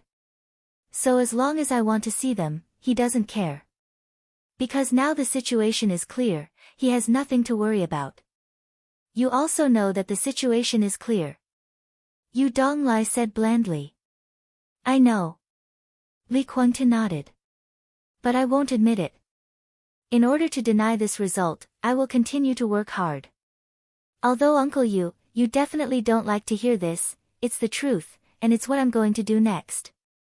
So. Yu Donglai remained calm. So, I also want a drop of cardinal blood and dark armor scale. Li Huaqing's voice was calm. Cardinal, dark armor, tree of life. This was the core heritage of the Li family, an experiment that had lasted for hundreds of years. The tree of life was not mature yet. But Red Sparrow dark armor could already play a role. Red Sparrow was the hottest poison. Dark armor was the coldest poison. When Red Sparrow's blood and dark armor scale were mixed together to make a poison, the poison's lethality to any creature was almost unlimited. This was definitely something that could pose a fatal threat to Li Tianlan. Not to mention him now, even if Li Tianlan really became the chosen one, this poison could also kill him or completely destroy him. Red Sparrow dark armor and Tree of Life had always been in Yu Donglai's hands. Even when Li Honghe went to the border, he didn't take these three things with him. Instead, he left them to Yu Donglai to study. And now, Li Kuangtu came to him, asking for Red Sparrow's blood and dark armor scale. It went without saying what he was going to do and who he was going to deal with. Other people, even Jiang Shangyu and Wang Xingshao, were not worthy of Li Kuangtu using this kind of thing. Yu Donglai stood there quietly, looking at Li Kuangtu with no expression. Li Kuangtu looked at him. He didn't give in. That's not yours. Yu Donglai repeated the old tune. I know. Li Kuangtu still didn't flinch, but looked into Yu Donglai's eyes. But Uncle Yu, it's not yours either. Yu Donglai frowned. Li Tianlan knows dark armor and Red Sparrow? Li Kuangtu asked. I don't know if he knows. Yu Donglai felt a little helpless. From the perspective of a leader, Li Tianlan was sometimes ridiculously lazy. The specific situation he showed was that he was really willing to delegate power and didn't care about anything. He liked to be a hands-off boss. Yu Donglai had told him about the black-armored Red Sparrow once and even handed the information to Li Tianlan. He could be sure that Li Tianlan didn't read the information at all. As for whether he remembered it or not, Yu Donglai didn't know. I only need a drop of blood and a scale. Li Kuangtu looked at Yu Donglai with sincere eyes. You can say that it's because of the past friendship or the current deal. As long as Uncle you can help me, there is no condition that can't be negotiated. Purgatory of Heaven Capital plus Li Kuangtu. Even if this lineup was not as good as Emperor Dong's palace. But such a deal was also a very tempting thing. Yu Donglai smiled. Okay, send your son to Emperor Dong's palace, let him recognize Tianlan as his foster father, and draw a clear line with Purgatory of Heaven Capital. I can give you what you want. Foster father, although Huawu was young, in terms of seniority, he was only Li Tianlan's younger brother. The anger in Li Kuangtu's eyes suddenly rose, and he said in a deep voice, Uncle Yu, are you kidding? Aren't you also kidding? Yu Donglai said coldly, just like the condition I put forward, you and I both know that it's impossible. The Red Sparrow dark armor is something that can hurt Tianlan. I now live in Emperor Dong's palace, my granddaughter will be the core of Emperor Dong's palace in the future, and my grandson-in-law will be a senior member of Emperor Dong's palace. Kuangtu, tell me, which thing around me has nothing to do with Emperor Dong's palace? You want to deal with Tianlan, and you even want to use the thing that you made a deal with me to deal with Tianlan. Is your uncle a typical traitor in your eyes? The corner of Li Kuangtu's mouth moved. Say no more. Yu Donglai's voice was cold. Don't think about it. The Red Sparrow dark armor is indeed in my hands, but I can tell you that as long as I am alive, I will not give it to you. It's not mine, but the research right is with me. I can guarantee that I will not use it to deal with you. He slowly turned around and walked to the elevator. Are you coming? Li Kuangtu wanted to say something but stopped on second thought. He really wanted to find Yu Donglai today. But he did not expect to persuade Yu Donglai to join him. Advance in order to retreat. His real purpose was the Red Sparrow blood and the dark armor scale. This was what he had been thinking about after he knew that he was held captive in Emperor Dong's palace. Because it was indeed something that could pose a fatal threat to Li Tianlan. Therefore, he thought for a long time and prepared a lot of excuses. But he did not expect that as soon as he started, Yu Donglai would directly refuse and leave no room for negotiation. Yu Donglai walked to the elevator without looking back. Li Kuangtu stood up with no expression on his face and followed him. Yu Donglai entered the password for the elevator to go down. While waiting for the other end of the elevator to enter the password, Yu Donglai said calmly, "I still say the same thing. Your struggle now is really meaningless. The Red Sparrow dark armor is indeed something that can hurt Tianlan. But now, some things should be different from what you think." Yu Donglai said softly, "There is a real expert in Emperor Dong's palace now. Even if I really give you what you want, you can't kill Tianlan, or even seriously injure him." Li Kuangtu was stunned. He shook his head and said, "I don't believe it." "Believe it or not, it's up to you." Yu Donglai's attitude was indifferent. Li Kuangtu looked at Yu Donglai seriously and asked, "Who is the expert that Uncle Yu is talking about?" Yu Donglai did not answer this question. He thought of the fat man who opened a clinic in the central area of Emperor Dong's palace and had nothing to do all day but could go in and out of Li Tianlan's residence at will. When Li Tianlan brought Li Kuangtu back, he wanted to help him stabilize his injury. At that time, the fat man was not there. So the first person that Li Tianlan thought of was Yu Donglai. But at that time, Li Kuangtu's injury was so serious that even Yu Donglai did not dare to make a move at will. Then Li Tianlan called Nailan Shuriying. Nailan Shuriying injected some gene medicine that could stabilize Li Kuangtu's body. Her suggestion at that time was to let Li Kuangtu sleep. Li Tianlan refused. That night, Xianyuan Wushang returned to Emperor Dong's palace from Yuzhou. More than 10 hours later, Li Kuangtu completely woke up.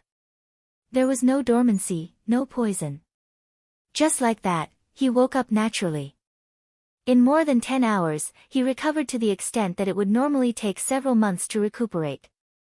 Yu Donglai did not know the origin of Xianyuan Wushang. But there was this mysterious doctor guarding Emperor Dong's palace here, which had made Yu Donglai doubt the power of black armor and cardinal. So during this time, he rarely went out of the laboratory to the ground. Most of the time, he was studying how to make cardinal and black armor evolve again. Li Kuangtu looked at Yu Donglai seriously for a while. Seeing that Yu Donglai did not want to speak, he shook his head and fell silent. The elevator went all the way down. When it stopped, it was already in front of the biological laboratory of Emperor Dong's palace. Yu Donglai entered the password again. The elevator opened, and the two walked out. Then they stopped at the same time. Yu Donglai froze for a moment and laughed. Li Kuangtu stood still and narrowed his eyes. In his sight, Qin Weibai, who had been there for a long time, was sitting on the sofa in the laboratory rest area. She was holding a glass of juice and sucking it with a straw. In front of her, there was a small pile of dried fruit shells. "You're here." Seeing Yu Donglai and Li Kuangtu walk out of the elevator, Qin Weibai stood up and looked at Li Kuangtu with a smile. She reached out and pointed to the various equipment and hibernation chambers in the laboratory. She chuckled and said, "Your Highness. This is not your first time here, is it?" Chapter 1270. She came. It was this feeling again. It was this F*King feeling again. Li Kuangtu held his breath slightly. Facing Qin Weibai's gaze, a clear fierceness flashed in his eyes. He didn't like this woman. From the first time he saw Qin Weibai, Li Kuangtu was very sure about this feeling. That feeling was amazing, perfect, and dreamy. Even when he connected Huawu's death with Qin Weibai, Li Kuangtu even thought that if she killed his son, he would let her give birth to another son for him. This was a woman that no man could resist. But Li Kuangtu just wanted her body. Like? No, he didn't. Standing there, such a woman would make most men have the idea of conquering her, and it would take absolute courage. It was a feeling that he was seen through at any time. All his thoughts, all his means, even the things he didn't think of, were transparent in front of her. Li Kuangtu had disgust, hatred, fear for her, and even fear that he didn't want to admit. Facing such an opponent, he really had a feeling that he couldn't sleep or eat well. This feeling appeared when he saw Qin Weibai for the first time. On that rainy night in East Island, when she appeared in front of him in a simple shirt and black skirt, she was peerless. But behind this dreamy appearance, he saw an unfathomable abyss. Li Guangtu closed his eyes and forced himself to calm down. But Yu Donglai, who was standing next to him, clearly felt that Li Guangtu's body was constantly tense, and even his hair was standing on end. Yu Donglai couldn't help laughing. Li Guangtu didn't notice. Standing here, he felt his vulnerability for the first time. He was seriously injured and his strength was greatly reduced. For the first time, he found that he even lost most of his courage to face this woman. And the remaining half was laughably from Yu Donglai. If there was no Yu Donglai, in the enclosed space, not counting Dongqing Rushi and Situ Wanjie who were in a coma, this was a real man and a woman alone. Flirtatious? Li Guangtu felt that he would not think of these things unless he was crazy. In fact, if Yu Donglai wasn't with him and he met Qin Weibai here alone, he even felt that he didn't want to walk out of the elevator at all and would go back the way he came. Because this woman was extremely smart. But at the same time, this woman was also extremely crazy. She had wanted to kill him for a long time. Li Guangtu knew. In fact, when the two of them met for the first time, he had vaguely sensed it. And today, Li Tianlan wanted to let him go because of the deal he made with Li Huacheng. It could even be said that Qin Weibai was involved in this deal, but how could a woman be judged by logic? If she was unhappy, if she regretted it, if she didn't like him, if she suddenly had her period, too many ifs could cause Li Guangtu to die here today. That would really be a futile death. Li Huacheng might be angry, but he was trying to keep her alive. Li Guangtu and the Purgatory of Heaven capital were both dead. Li Guangtu did not expect them to turn hostile and avenge him. As for Li Tianlan, what could he do to Qin Weibai? What could he do to Qin Weibai? Toss him on the bed, toss him twice, spank him twice, and that was it. But he was really dead. He might really be killed by this crazy woman.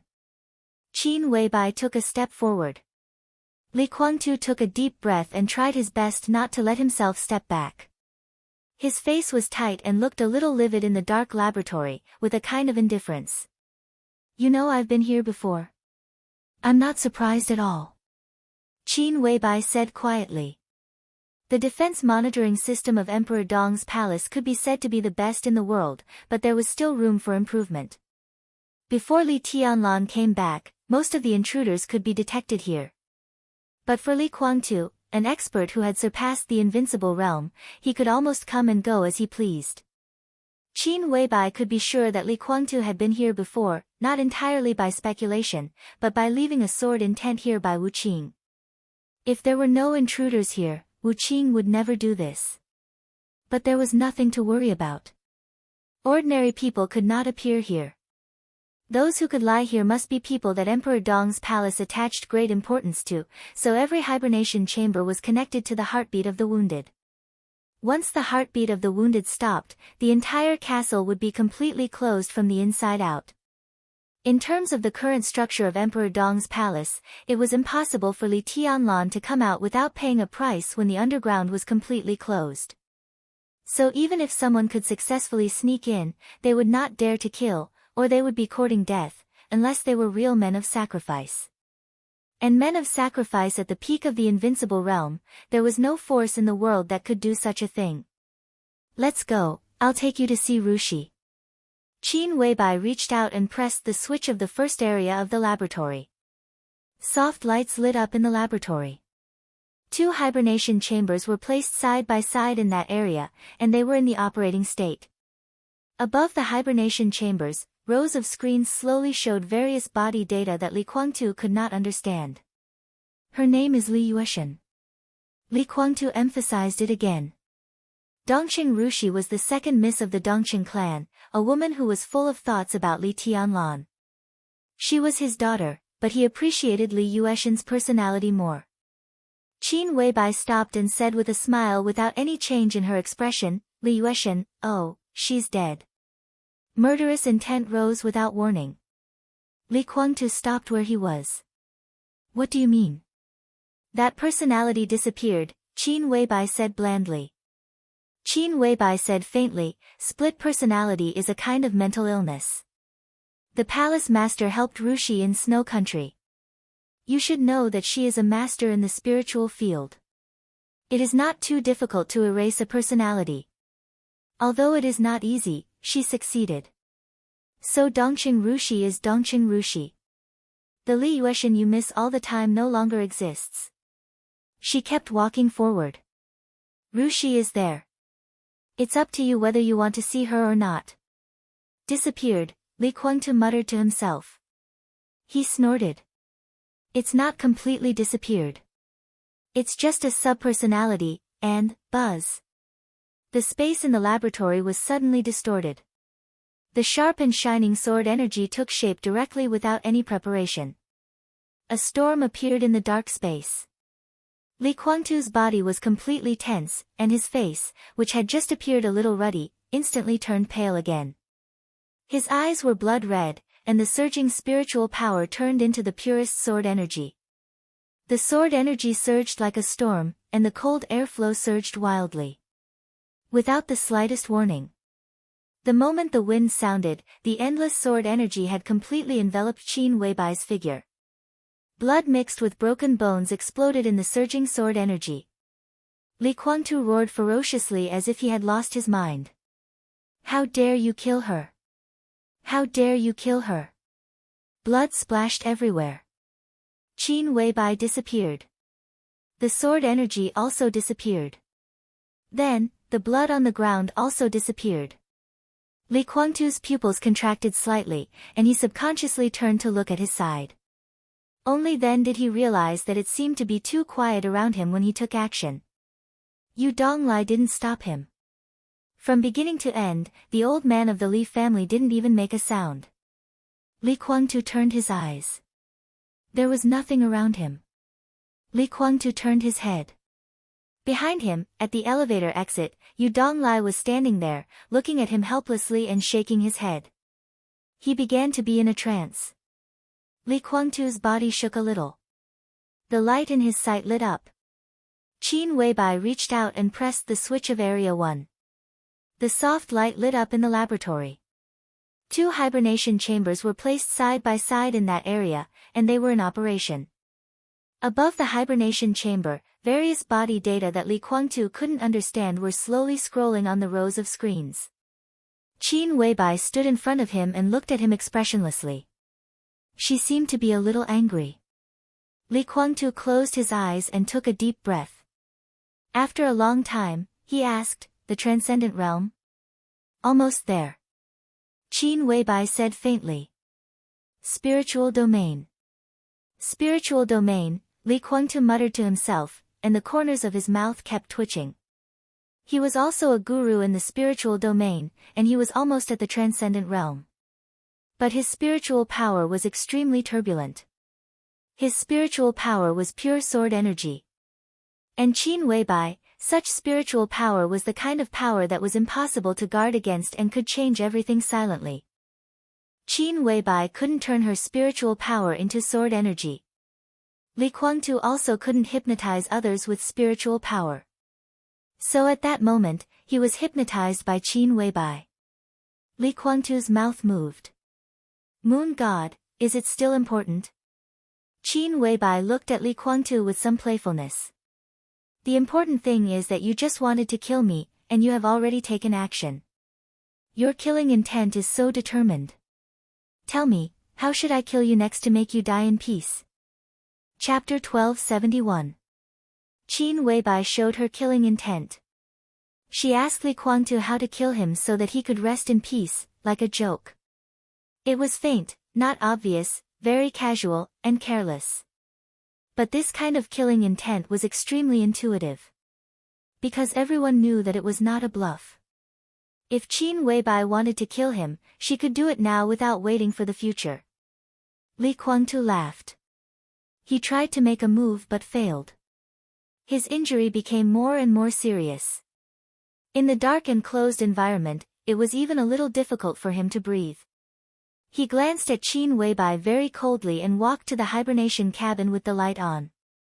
You have the ability to kill me. I even think that you will not bear any consequences if you kill me now. I have to admit that you have always been the person I can't see through the most. I don't know what you think, what you want to do, and what you want to get. Because of your existence, I have to constantly think about every step to deal with Li Tianlan, for fear that it is a trap. Li Guangtu coughed twice and shook his head. In that case, I simply won't guess. As long as a person dies, whether he is willing or not, he will die in peace. If you want to kill me, in any way you want. Qin Weibai stood where she was, as if hesitating or thinking about something. Li Guangtu slowly walked to the hibernation cabin. The light in the hibernation cabin was also on. Dongqing Rushi was still in a coma, and her expression looked very tranquil. The exposed skin showed a kind of glowing white and tender skin under the light. Li Guangtu looked at his daughter silently. His and Li Shi's daughter.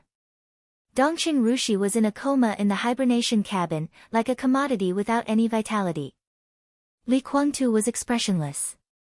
Moon God. Huawu. He suddenly opened his mouth and said, both of my children were killed by you. I don't know what you are talking about. Qin Weibai stood behind Li Guangtu and calmly glanced at Yu Donglai, who was sitting in the reception area and did not follow them, and said calmly. You dare to do it, but dare not admit it. Li Guangtu sneered. Although there was no evidence, Li Guangtu had basically confirmed that the person who had killed his son in East Island was the master of Samsara Palace after a series of vague clues were constantly digging into it. Only the master of Samsara Palace. If it was just the likes of military counselor and saint, Huawu could run away even if he couldn't defeat them. Only the real invincible realm experts could kill Huawu there quietly. At that time, everyone in the dark world was attracted to East Island. The purgatory of heaven capital had not yet been born. They are in the dark. The dark world was shining. The intelligence system of the purgatory of heaven capital knew the whereabouts of all invincible realm experts during that time. During that time, no invincible realm expert appeared in Ninghu. The master of Samsara Palace was the only one. After the final battle with Gu Xingyun, although she had been recuperating in Zhongzhou state, no one had ever seen her. During that time, Qin Weibai was also in East Island. She was definitely an insider, or even a participant. I don't dare. Qin Weibai pursed her lips and smiled, looking elegant and graceful. Li Guangtu gritted his teeth. Huawu was born not long ago, and Tianlan just came back from the headquarters of the Purgatory of Heaven capital. He didn't hurt the child, and I have been here all the time. How could I kill him? Qin Weibai said. Li Guangtu took a deep breath and said coldly, you and I both know that Huawu is the eldest son in East Island. If he is still alive, he should be only 2 years younger than Li Tianlan, and he should be able to enter the invincible realm now. If you weren't afraid that his existence would threaten Li Tianlan's position, are you kidding? Qin Weibai's clear voice suddenly had a trace of undisguised mockery and contempt. Li Guangtu fell silent. You know what kind of situation your son is in. He is in his teens, but he bears the power of the peak of the thunder-shocking realm. Li Guangtu, to be honest, do you really think of him as your son? His body can't bear that kind of strength at all. Under such circumstances, he is suffering great pain almost all the time. Whether he is awake or in a coma, the pain has never disappeared. I have never seen anyone train a successor in such a way. At the youngest age, you completely and unreservedly squeeze all the potential in his body. Don't you know what this means? You really know his existence. It's you. Li Guangtu slowly turned his head to look at Qin Weibai. For the first time, there was a touch of undisguised gloom and hatred in his eyes. Huawu's existence was extremely secretive. Except for himself, only Daybreak, Dawn, and Phoenix in the Purgatory of Heaven capital knew of his existence. And these 3 people had no possibility of betrayal, let alone Li Guangtu. If it wasn't them who did it, then who else knew of his existence? Huawu must have been killed by them. Although he already knew what was going on in his heart, when he heard Qin Weibai clearly say Huawu's physical condition at this time, the feeling of finally finding evidence and being confirmed still made Li Kuangtu feel a strong hatred directly emerged in his heart. I know of his existence, but it doesn't mean I want to kill him. Haven't you heard of the power of the Samsara Palace's intelligence system? Qin Weibai sneered and said, why should I kill him? Does your son deserve to threaten Tianlan's position? Li Honghe chose Tianlan as his successor. Do you think he will be devoted to your son? A son with half of East Island's blood flowing in his veins? Do you think it's possible? He doesn't even like you. How could he like his grandson, whom he has never met? Or do you think your son's talent can threaten Tianlan when he grows up? Perhaps he was indeed very talented, but his talent was destroyed by you. A so-called expert cultivated in such a way is as fragile as a piece of paper. Your so-called son, in your eyes, is there any difference between him and a consumable? After squeezing out all his potential, the upper limit of the thunder-shocking realm in his teens has long been determined. He can't even reach the peak of the invincible realm. Do you think he is qualified to threaten Tianlan? Li Kuangtu, that's not your son. He's just someone you cultivated for yourself. Sometimes, you need to sacrifice him to achieve your own goals. He's just an animal's thug, or a man of sacrifice. The corner of Li Kuangtu's mouth moved, and he said stiffly, shut up. You be *tch with long hair but short vision. Snap. In the clear sound, the atmosphere in the laboratory suddenly became silent for a moment. Yu Donglai, who had been observing in the direction of the reception area, moved slightly. He hesitated for a moment and still didn't come over. Qin Weibai pulled out a disinfectant wipe from the side of the hibernation chamber and wiped her hands. She smiled casually and said, it's a pity that there's no one around. Otherwise, I wouldn't have slapped you myself. But, it feels good. You're worse than an animal. What right do you have to call me *tch? Li Kuangtu, who was suddenly slapped in the face, didn't cover his face in disbelief, nor did he fight desperately. Fight desperately? He couldn't even beat an ordinary person now. In front of a spirit grand master like Qin Weibai, he had long lost the qualification to fight desperately. He reached out his hand and touched his swollen face, which was in pain, and laughed happily. I'll remember this slap in the face. If you don't kill me today, I'll pay it back. I'll wait. Qin Weibai casually threw the wipe she had wiped her hands into the trash can. She looked at Dongqing Rushi in the hibernation chamber and suddenly said, in fact, I probably know what you're thinking, and I also know that what you're thinking, even you don't think it's possible. Squeezing out one's potential to increase one's strength is a crazy method that disregards everything. For hundreds of years, all the major forces have been using this method to cultivate their own death warriors. Other than you, I've never heard of any force using this method to cultivate their own sons. It's not that there aren't successful examples. Li Kuangtu said in a low voice, a little depressed. There were successful examples, and they really did exist. That was why he said that Qin Weibai had long hair and short vision. There are. Qin Weibai sneered. But it's a miracle. For hundreds of years, there has only been one successful example. Do you think your son is worthy of that person? There was indeed one successful example in hundreds of years. That was a story.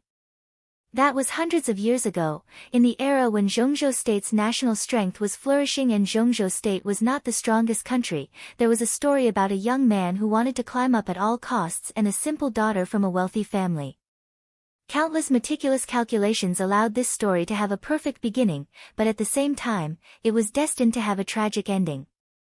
In order to further his career, the young man who succeeded sent his wife to the most secret prison in Zhongzhou State at that time, along with the unborn child in his wife's belly at that time. The tortured woman gave birth to the child in prison. What was even funnier was that because of the turmoil in the prison that year, the chaos from inside to outside, and some luck, the child actually escaped from the prison at that time. There were often incredible coincidences in the arrangement of fate. The child who escaped from the prison and lost his mother at only a few years old did not freeze to death in that winter in Yuzhou. When he was looking for food in the garbage dump, he met a couple whose family was already down and out but not really frustrated. The couple took him out of Yuzhou and went to Kunlun Mountain where they lived in seclusion. This was the example that Li Kuangtu mentioned. It was the child who escaped from the prison, the one who lost his mother and escaped from the prison, with only hatred and extremes left in his mind. Hatred was the strongest will. That will turned into a flame, almost burning the child into a complete madman. He trained in all kinds of extreme environments, ignored any pain and suffering, and even became stronger regardless of life and death. He burned his potential at all costs and even tortured his body to the point where it would completely collapse and die at any time. But at the same time, he also gained almost invincible strength. As for the price, he walked on the edge of death every minute and second. The child who grew up was lucky because he did not die and succeeded in killing his biological father and the huge group behind his biological father. This was a tragic story. And it was too long ago. For some reason, the record of this story in the history of Zhongzhou State was not very clear. So until now, almost no one knew how the child in the story had been trained to reach that level. But the name of that child still shone in the long history of Zhongzhou State. He was the strongest national god of war since the founding of Zhongzhou State. His name was Lin Xianyuan. Today's ancestor of the Lin clan, the founder of the Li family, created the 24 moves of sword, the map of god of war of the Li family and the Lin clan, pushed the Wang family of Beihai to the peak, and turned Zhongzhou State into the strongest overlord. Beihai had the stage of formidable person. The stone of formidable person was on the stage of formidable person. And Lin Xianyuan was the only name carved on the stone of formidable person that could stand side by side with the chosen one ancestor of the Wang family of Beihai. This was the successful example that Li Kuangtu mentioned. Obviously, he wanted to train his son into another Lin Xianyuan. But it was just as Qin Weibai said. He could only think about it. Even he knew that it was unlikely. At that time, Lin Xianyuan was not only the national god of war of Zhongzhou State, but also the only god of war of the Wang family of Beihai. He did live to reach that height, but if the Wang family of Beihai hadn't helped him at all costs, even he wouldn't have survived. Can you afford that level of support? Even if you sell your current purgatory of heaven capital, including you and your child, you can't afford it. Qin Weibai said lightly. The Wang family of Beihai's support for their god of war still left traces. For example, the current biological laboratory of the Wang family of Beihai. There was no such thing as a biological laboratory in that era. The Wang family of Beihai was now developing all kinds of potions, including the immortality potion that they treasured. To put it bluntly, the Wang family of Beihai set up a department for their god of war to survive and for the little princess of the Wang family of Beihai to keep her man alive. Such a move couldn't be solved by burning money. Many resources and countless rare materials were desperately consumed. The current purgatory of heaven capital really couldn't afford it. Even the current Emperor Dong's palace didn't dare to take too many risks if there was no clear direction. In fact, there is another way. Li Kuangtu said lightly, his eyes flashing with anger and helplessness. I know what you mean. Qin Weibai's voice was more mocking. You mean the dragon vein? In other words, the flower that you've been longing for? Li Kuangtu was silent. It's a joke. Qin Weibai shook her head. That flower has always been in my adoptive father's hands. Do you think you have any means to trick a metaphysics grandmaster to take the dragon vein? That belongs to Tianlan. Do you think you have a chance? Ha, Li Kuangtu sneered. You seem to have forgotten that I also have the luck of the dragon vein. Not anymore. Almost instinctively, Qin Weibai said this. The luck of the dragon vein in Li Kuangtu had been extracted by Xian Xuanzi before he died. After saying this, she suddenly fell silent. Because she suddenly thought of a doubt that she hadn't figured out before. Now Li Kuangtu finally gave her the answer. Qin Weibai narrowed her eyes, and the coldness in her eyes became sharper. Hua Wu is my son. Even if I can't get the flower from Wu Wei, I can get rid of him and extract the dragon vein in my body and transfer it to him. In this way, Huawu's body will be nourished by infinite vitality. He won't be afraid of any injuries, and naturally, he won't have to worry about his body collapsing. In this way, Huawu will definitely be able to break through the Supreme Realm and become the Chosen One. Impossible. Qin Weibai said lightly, he doesn't deserve it. What qualifications do you have to say this? Li Guangtu said disdainfully. Because I've seen him.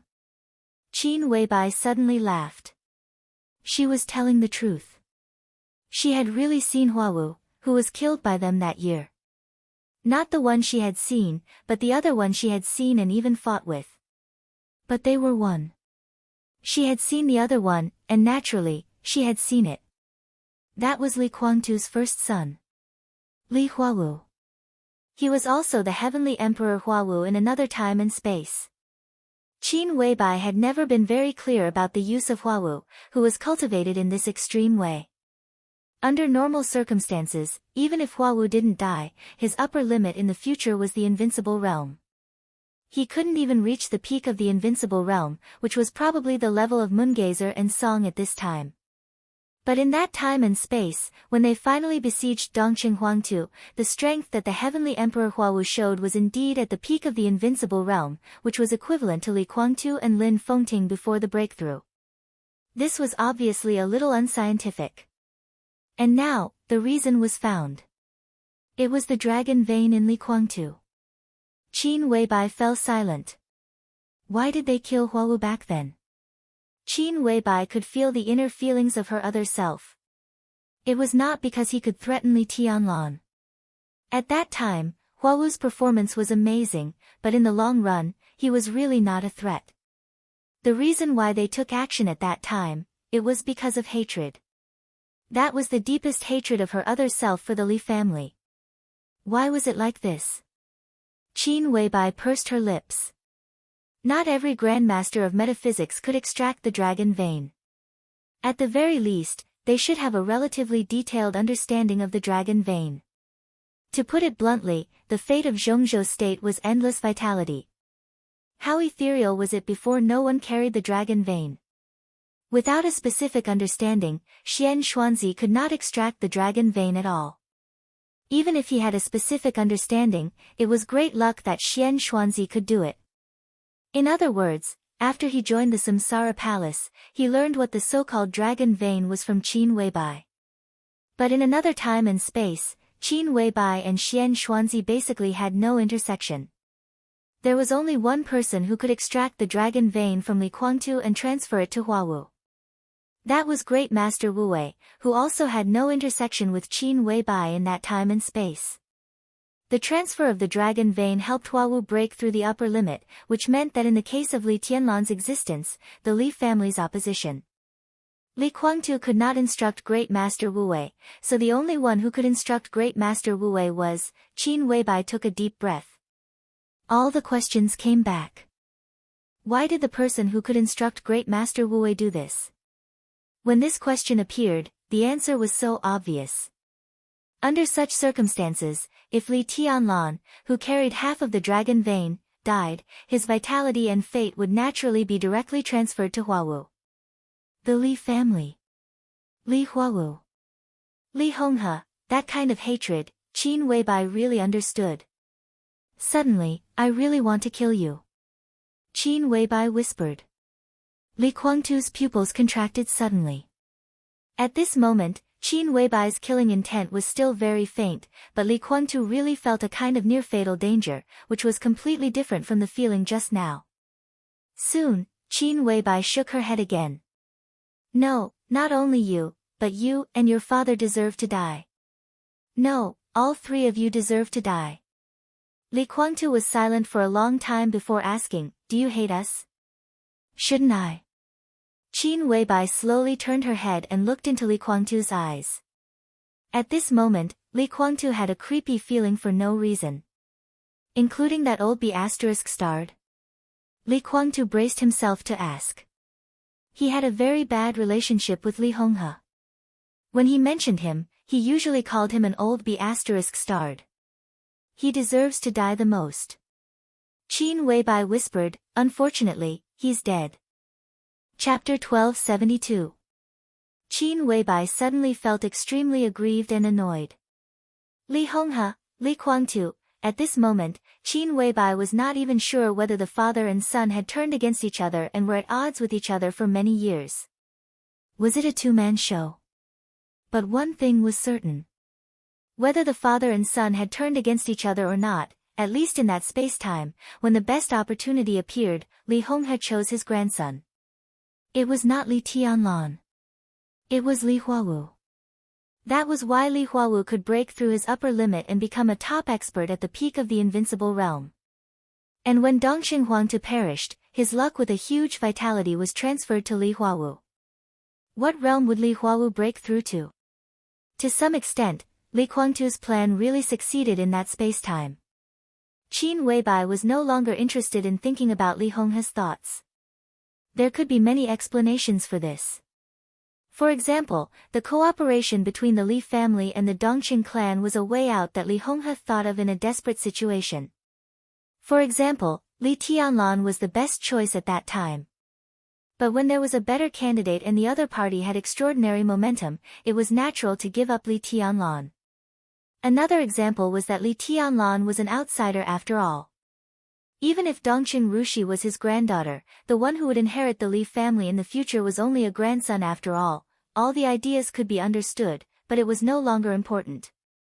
The important thing was that Li Honghe did make that choice. The important thing was that Li Honghe and Li Huawu had both died.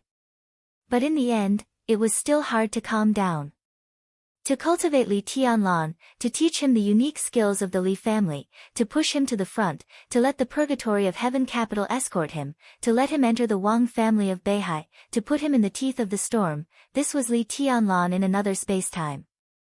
If it weren't for the appearance of Samsara Palace, this would be what Li Tianlan had experienced now. For more than 20 years, was this a premeditated use from the very beginning? Or was it a betrayal with guilt but no regrets at some times? Qin Weibai bit her lip tightly. From beginning to end, there was only Li Tianlan in her heart, and only Li Tianlan. She didn't have a good impression of the Li family from beginning to end. She couldn't wait to kill Li Guangtu. As for Huawu, the Samsara Palace had already cut him into pieces the moment his whereabouts were confirmed. Qin Weibai also had mixed feelings about Li Honghe. He condensed all the death qi accumulated by the Li family over the years into Li Tianlan, which made his birth destiny show signs of early death. But it was also because of him that he cultivated the man who made her fall in love with him for more than a lifetime. She had convinced herself more than once to understand that Li Honghe had no choice but to condense the death qi, but she always hated the old man more than she respected him. She changed Li Tianlan's birth destiny and helped him get the Li family. She felt that she should be even with Li Honghe. But today, when everything became clear, she suddenly felt that Li Honghe had died so easily. But she couldn't tell Li Tianlan about all of this. What could she say? That the Li family, which was sacred to him, betrayed or used him in another time and space. That the mission that went deep into his soul since he was a child and the entanglement with Li Guangtu was just a joke. That his grandfather, who had lived with him since he was a child and was like a lighthouse to him, betrayed him. For Li Tianlan, these things were meaningless. Because none of these things had happened. But for Qin Weibai, these were all real things that had happened. So Li Tianlan couldn't understand her hatred for the Li family. No one could understand it. Li Guangtu looked at Qin Weibai quietly. At this moment, even he felt a little strange about his mentality.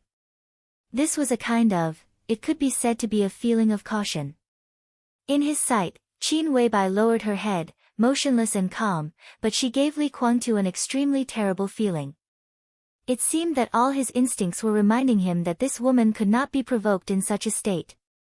After a full 5 minutes, Qin Weibai took a deep breath and reached out to open a storage compartment in the center of the hibernation chamber. She took out a stack of documents and handed them to Li Guangtu. She said expressionlessly, "Can you understand it?" Li Guangtu took a look and frowned slightly. There were all kinds of data in the documents, and some symbols that he couldn't understand, but they should represent various parts of the body and even blood cells. Countless data and symbols were neatly arranged, with a kind of beauty. Li Kuangtu looked at them silently. This was something that he cared about very much.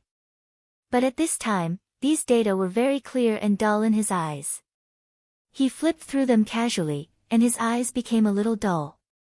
From beginning to end, he didn't look at Dongqing Rushi lying in the hibernation chamber. Dongqing Rushi in the hibernation chamber. You're really a beast. Qin Weibai raised the corner of her mouth, revealing a touch of undisguised contempt and disgust.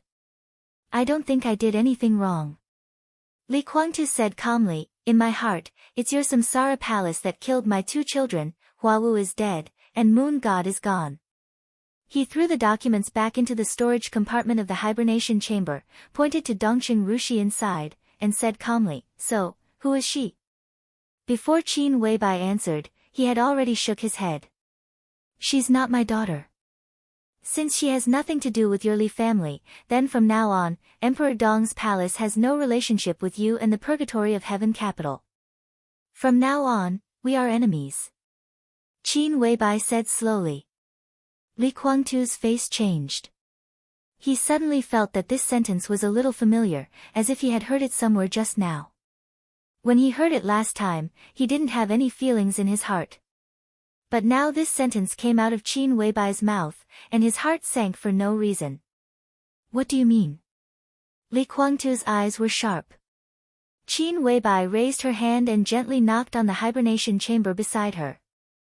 There was no emotion in her voice. So, it was Li Honghe who did something to Rushi? Li Kuangtu frowned. Li Yueshan, Dongqing Rushi, 2 personalities. Qin Weibai said blandly, for many people in Zhongzhou State, Dongqing Rushi is no stranger. She is the second miss of the Dongqing clan, Tianlan's fiancée, a genius of Jade Pool, and has many titles. But how many people know Li Yueshan? Split personality, this is Rushi's secret. But in fact, is this really Rushi's secret? Or is it Li Yueshan's secret? Split personality. Different personalities are also divided into primary and secondary. Each personality will have some defects more or less. Rushi's behavior has always been a little strange. In today's words, she is a little too silly and cute. Her mind is full of Tianlan, and she is too simple. What kind of family is the Dongqing clan? It is the top wealthy family in Zhongzhou State. Rushi grew up in such an environment. Even if Dongqing Wudi protected her too much and didn't let her contact too much, her personality should not be so pure. This kind of purity has become the defect of Rushi's personality. On the contrary, Li Yueshan is completely different from Rushi. She is proud, reserved, cold, scheming, and excellent at acting. Everyone who knows these 2 names thinks that Li Yueshan is the secondary personality of Rushi. But in fact, the truth is the opposite, right?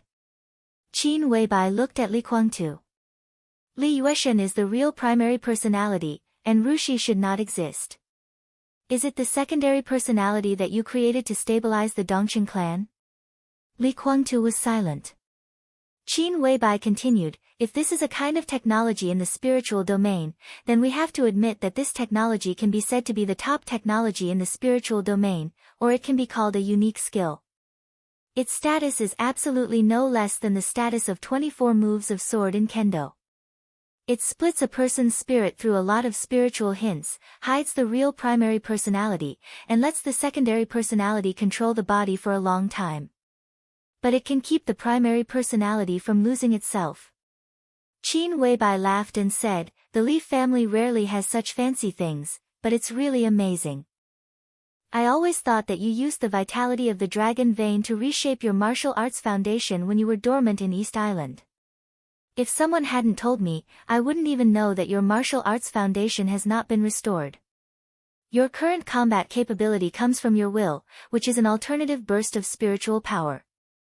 You've treated your willpower as a new martial path, so even though we're both traversing mountains in the spiritual realm, our paths are different. I can't do it like you, and you can't do it like me either. You can't even hypnotize an ordinary person. She looked at Li Guangtu's expression. So, you can't stimulate Li Yueshan and make her have a secondary personality. So, Rushi's split personality was done by Li Honghe? Li Guangtu chuckled. You know Moon God very well. Qin Weibai looked at Li Guangtu, and her whole person became colder. No. She really knew him too well. It was a close relationship that had been together for many years. But that was another Li Yueshan. But they were all the same. They were the same person. So she knew more about Li Yueshan's comprehensiveness, compared with Dongqing Rushi's purity. Li Yueshan's performance was more like a daughter of a rich family who had been raised in a rich family. But it was also a tragedy. At the end of that life, even though she was controlled by Gu Xingyun, she still left something behind. If Dongqing Huangtu could see those things, at least he would have made sufficient preparations. Dongqing Huangtu was killed by her. Qin Weibai couldn't deny this. But if the things she secretly left behind could be seen by Dongqing Huangtu, at least it was possible to change the result of that time. At least, the final aftermath should not be so tragic. Those things she left behind were not difficult to find.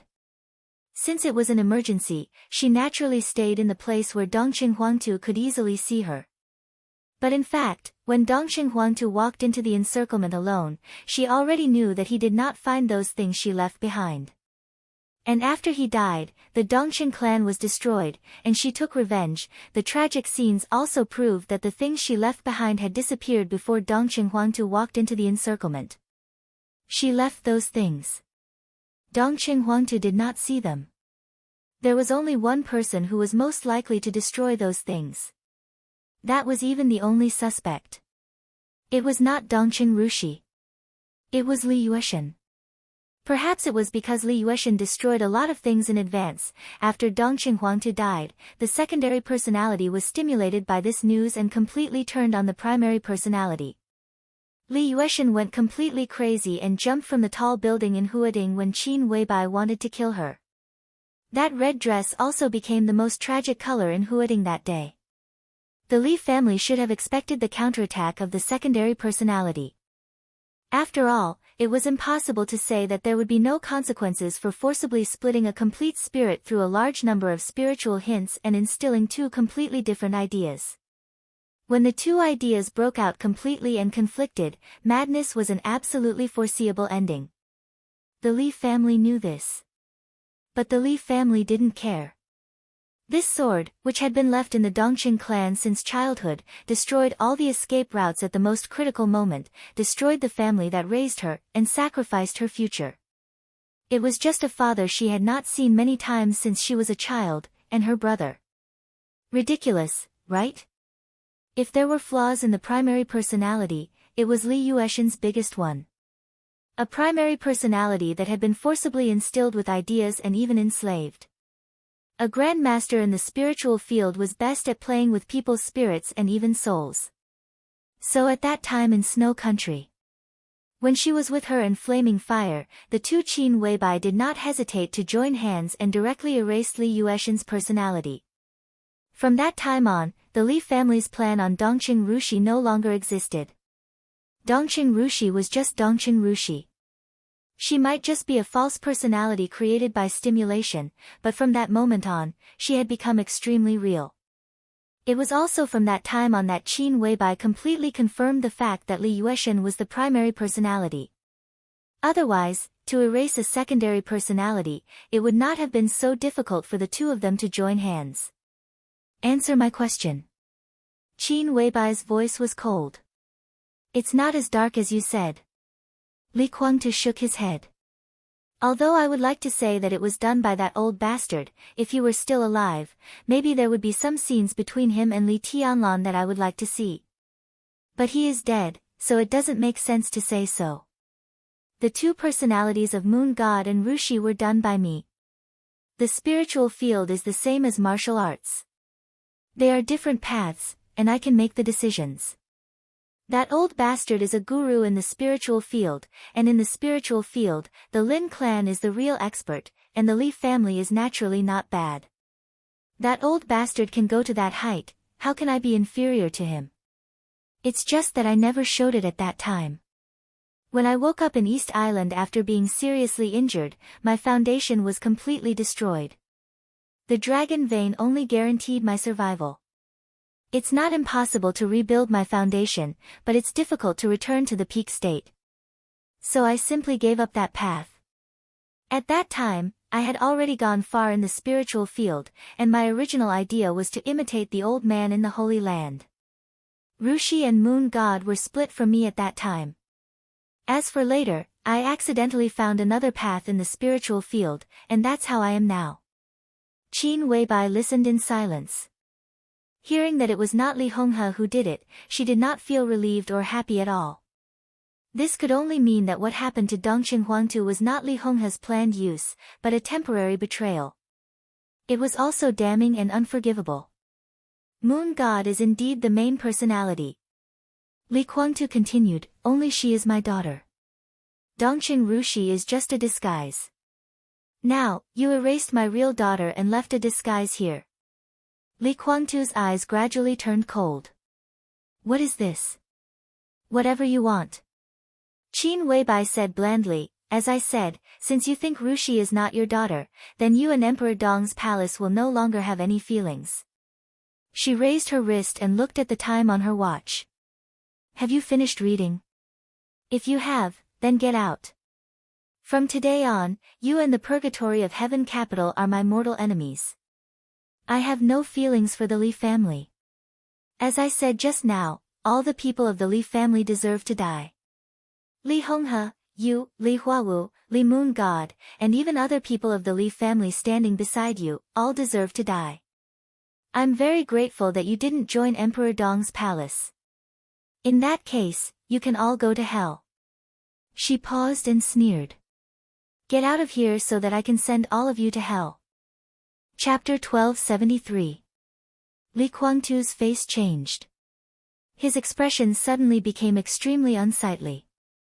Qin Weibai's sneer was extremely cold, like an icy wind in the polar region, chilling to the bone, revealing a deep chill. He could hear the pleasure in Qin Weibai's voice, and it was really mixed with a touch of gratitude and gratification. The choice he made today seemed to be the choice that Qin Weibai extremely expected him to make. He did not join Emperor Dong's palace and became the first deputy palace master, which made Qin Weibai very satisfied. Because in this way, when she dealt with him and the purgatory of heaven capital in the future, she would be more satisfied. The corners of Li Huangtu's mouth kept twitching. Not long ago, Li Tianlan had said that they were enemies from today on. But Li Huangtu did not care about this sentence at all. He believed that he and Li Tianlan had a tacit understanding. Because they both regarded everything that each other had now as their own future property. Li Huangtu wanted Emperor Dong's palace. Li Tianlan wanted purgatory of heaven capital. They were all confident that they could get it as long as they wanted it. Since it was their own property, they naturally did not want to hurt it now. So their hostility was only aimed at each other, nothing else. But Qin Weibai was different. Completely different. Becoming Qin Weibai's mortal enemy and becoming Emperor Dong's and Li Tianlan's mortal enemy were two completely different concepts. And Qin Weibai said it very clearly. She was grateful not only that he did not join Emperor Dong's palace, but also that the old people of the Li family who stood beside him did not join Emperor Dong's palace. She wanted to send everyone to hell. What did this mean? Maybe there would still be a tacit understanding between Li Tianlan and Li Huangtu. But such a tacit understanding did not work with Qin Weibai. As long as he left Emperor Dong's palace today, the entire purgatory of heaven capital would suffer the cruelest revenge of Qin Weibai in the shortest time. What was Qin Weibai's status in the dark world? Not to mention that Li Huangtu already knew that although Qin Weibai had no force, her spiritual domain was infinitely close to the transcendent realm. Even before that, he had to brace himself to deal with her series of counterattacks after offending this woman. If Qin Weibai really insisted on revenge or even destroying the purgatory of heaven capital, could the current purgatory of heaven capital stop her? As soon as this question emerged in his mind, it became another question. If Qin Weibai really insisted on using the resources of Emperor Dong's palace to destroy the Purgatory of Heaven capital, would Li Tianlan agree? The problem continued to change.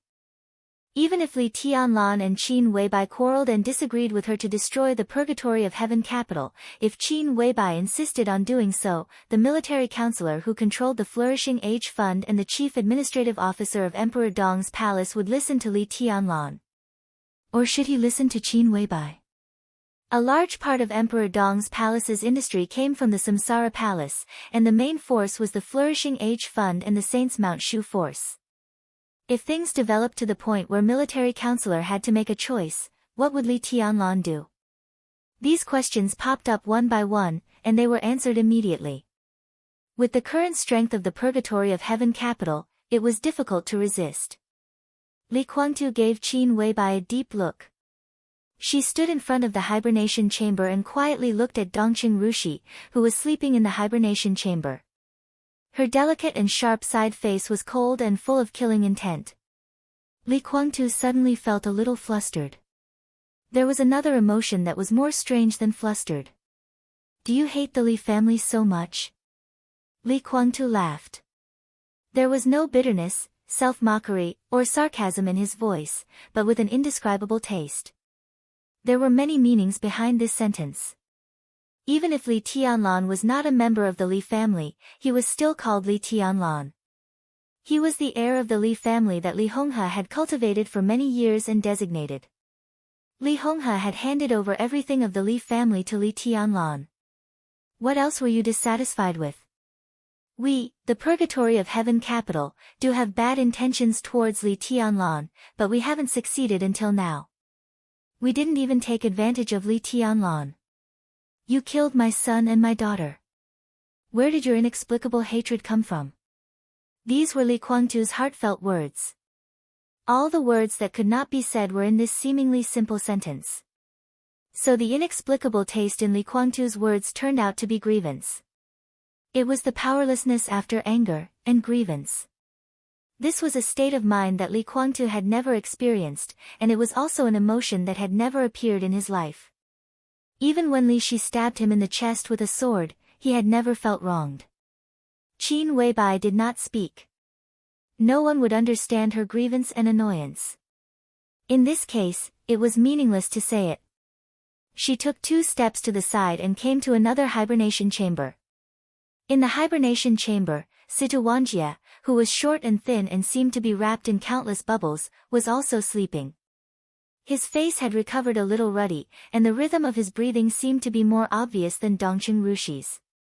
In half a year, at most a year, he will wake up completely and gradually recover his combat capability.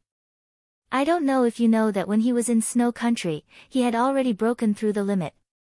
When he really recovers, no one in the dark world can be his opponent except Tianlan. At that time, Tribulation will be our deputy palace master. In your Purgatory of Heaven capital, even if Tianlan doesn't show up, Tribulation and several other deputy palace masters can completely destroy your property. Qin Weibai smiled softly. The light of the hibernation chamber was flickering slowly. The faint smile on her face bloomed slightly in the light and shadow, with a touch of soul-stirring coldness and determination. Get out of here. Go back and count your last days. Enjoy your life. There is not much time left for you. Li Guangtu was furious. Qin Weibai tilted her head and thought for a moment. She continued with a smile, during this time, you'd better struggle well. Contact all the allies you can contact and use all the power you can use. Don't be too obedient, or I will feel bored. Purgatory of Heaven capital, Daybreak, Dawn, Phoenix, and that little Huawu.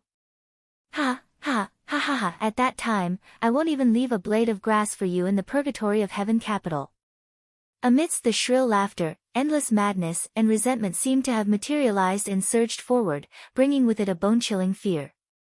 Li Guangtu clenched his fists and said in a deep voice, "You are forcing me." Qin Weibai looked at him coldly and said nothing. Li Guangtu sneered. Don't you know what the composition of the Purgatory of Heaven capital is now? How many of them want to come to Emperor Dong's palace but have been hesitating? If I take your words back, do you think they will still have a choice? Shouldn't I thank you? Qin Weibai looked at Li Kuangtu quietly. Her gaze was indifferent, but it was incomparably profound. Li Kuangtu's breath stopped slightly. Qin Weibai's faint voice rang in his ear. Do you think I will care?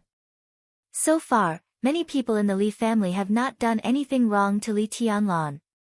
You, Qin Weibai directly interrupted Li Kuangtu's voice and said resolutely, this is what the Li family owes me. Li Kuangtu suddenly didn't know what to say. He suddenly wanted to know, when Li Tianlan faced him, did he also have this kind of mentality of not being able to say anything clearly? No, Qin Weibai was even worse. Because she was a woman. Don't reason with women. Don't reason with angry women. Don't try to reason with a woman who has a strong personality and great power. So Li Kuangtu, who didn't know what to say, wisely kept silent and didn't say a word. Do you need to give you some time alone? Qin Weibai walked back again and looked at Dongqing Rushi in the hibernation cabin. Her voice was cold. No need. Li Kuangtu said blandly, goodbye. Without any hesitation, Qin Weibai turned directly and walked to the elevator exit. The lights in the rest and reception area of the laboratory were still on. Vaguely, there was a voice coming over. It was in high spirits and was talking incessantly. Qin Weibai frowned. I tell you, things like poison are actually more useful than martial arts when used properly. Tianlan is now invincible in the world. If Wang Tianzong doesn't show up, he has almost no opponent. The first on the divine list, at his age, is really amazing. But what about Wang Tianzong, not to mention Tianlan? As long as I am fully prepared, as long as there is a suitable opportunity, I can directly destroy a city in the shortest time. How about it? The heavenly sun is invincible and supreme, but how long will it take him to kill all the people in a city? If I play with poison, in fact, it only takes a short time to finish what these martial arts masters take a long time to do. What the hell? Just kill them. Why are you thinking about all these messy things? If you can directly kill people, why do you have to destroy buildings? If the building is broken, won't you build it? No, why do you keep thinking about this? I'm talking about poison, I mean killing people. I'm not talking about destroying other things. It's good that I can kill people. You can't expect me to turn over a building with poison, can you? Do you really want to turn over a building with poison? Is there something wrong with your head? Oh, no. You should have said it earlier. We can't talk about this anymore. What a mess. Can a star be poisoned? Well, then tell me, who is a star? Why are the young people nowadays so strange? Didn't you talk about the fastest way to kill people at the beginning? Why do you keep talking about destroying buildings? Are you engaged in demolition? Yu Donglai's excited voice continued to come. He had been in the rest area.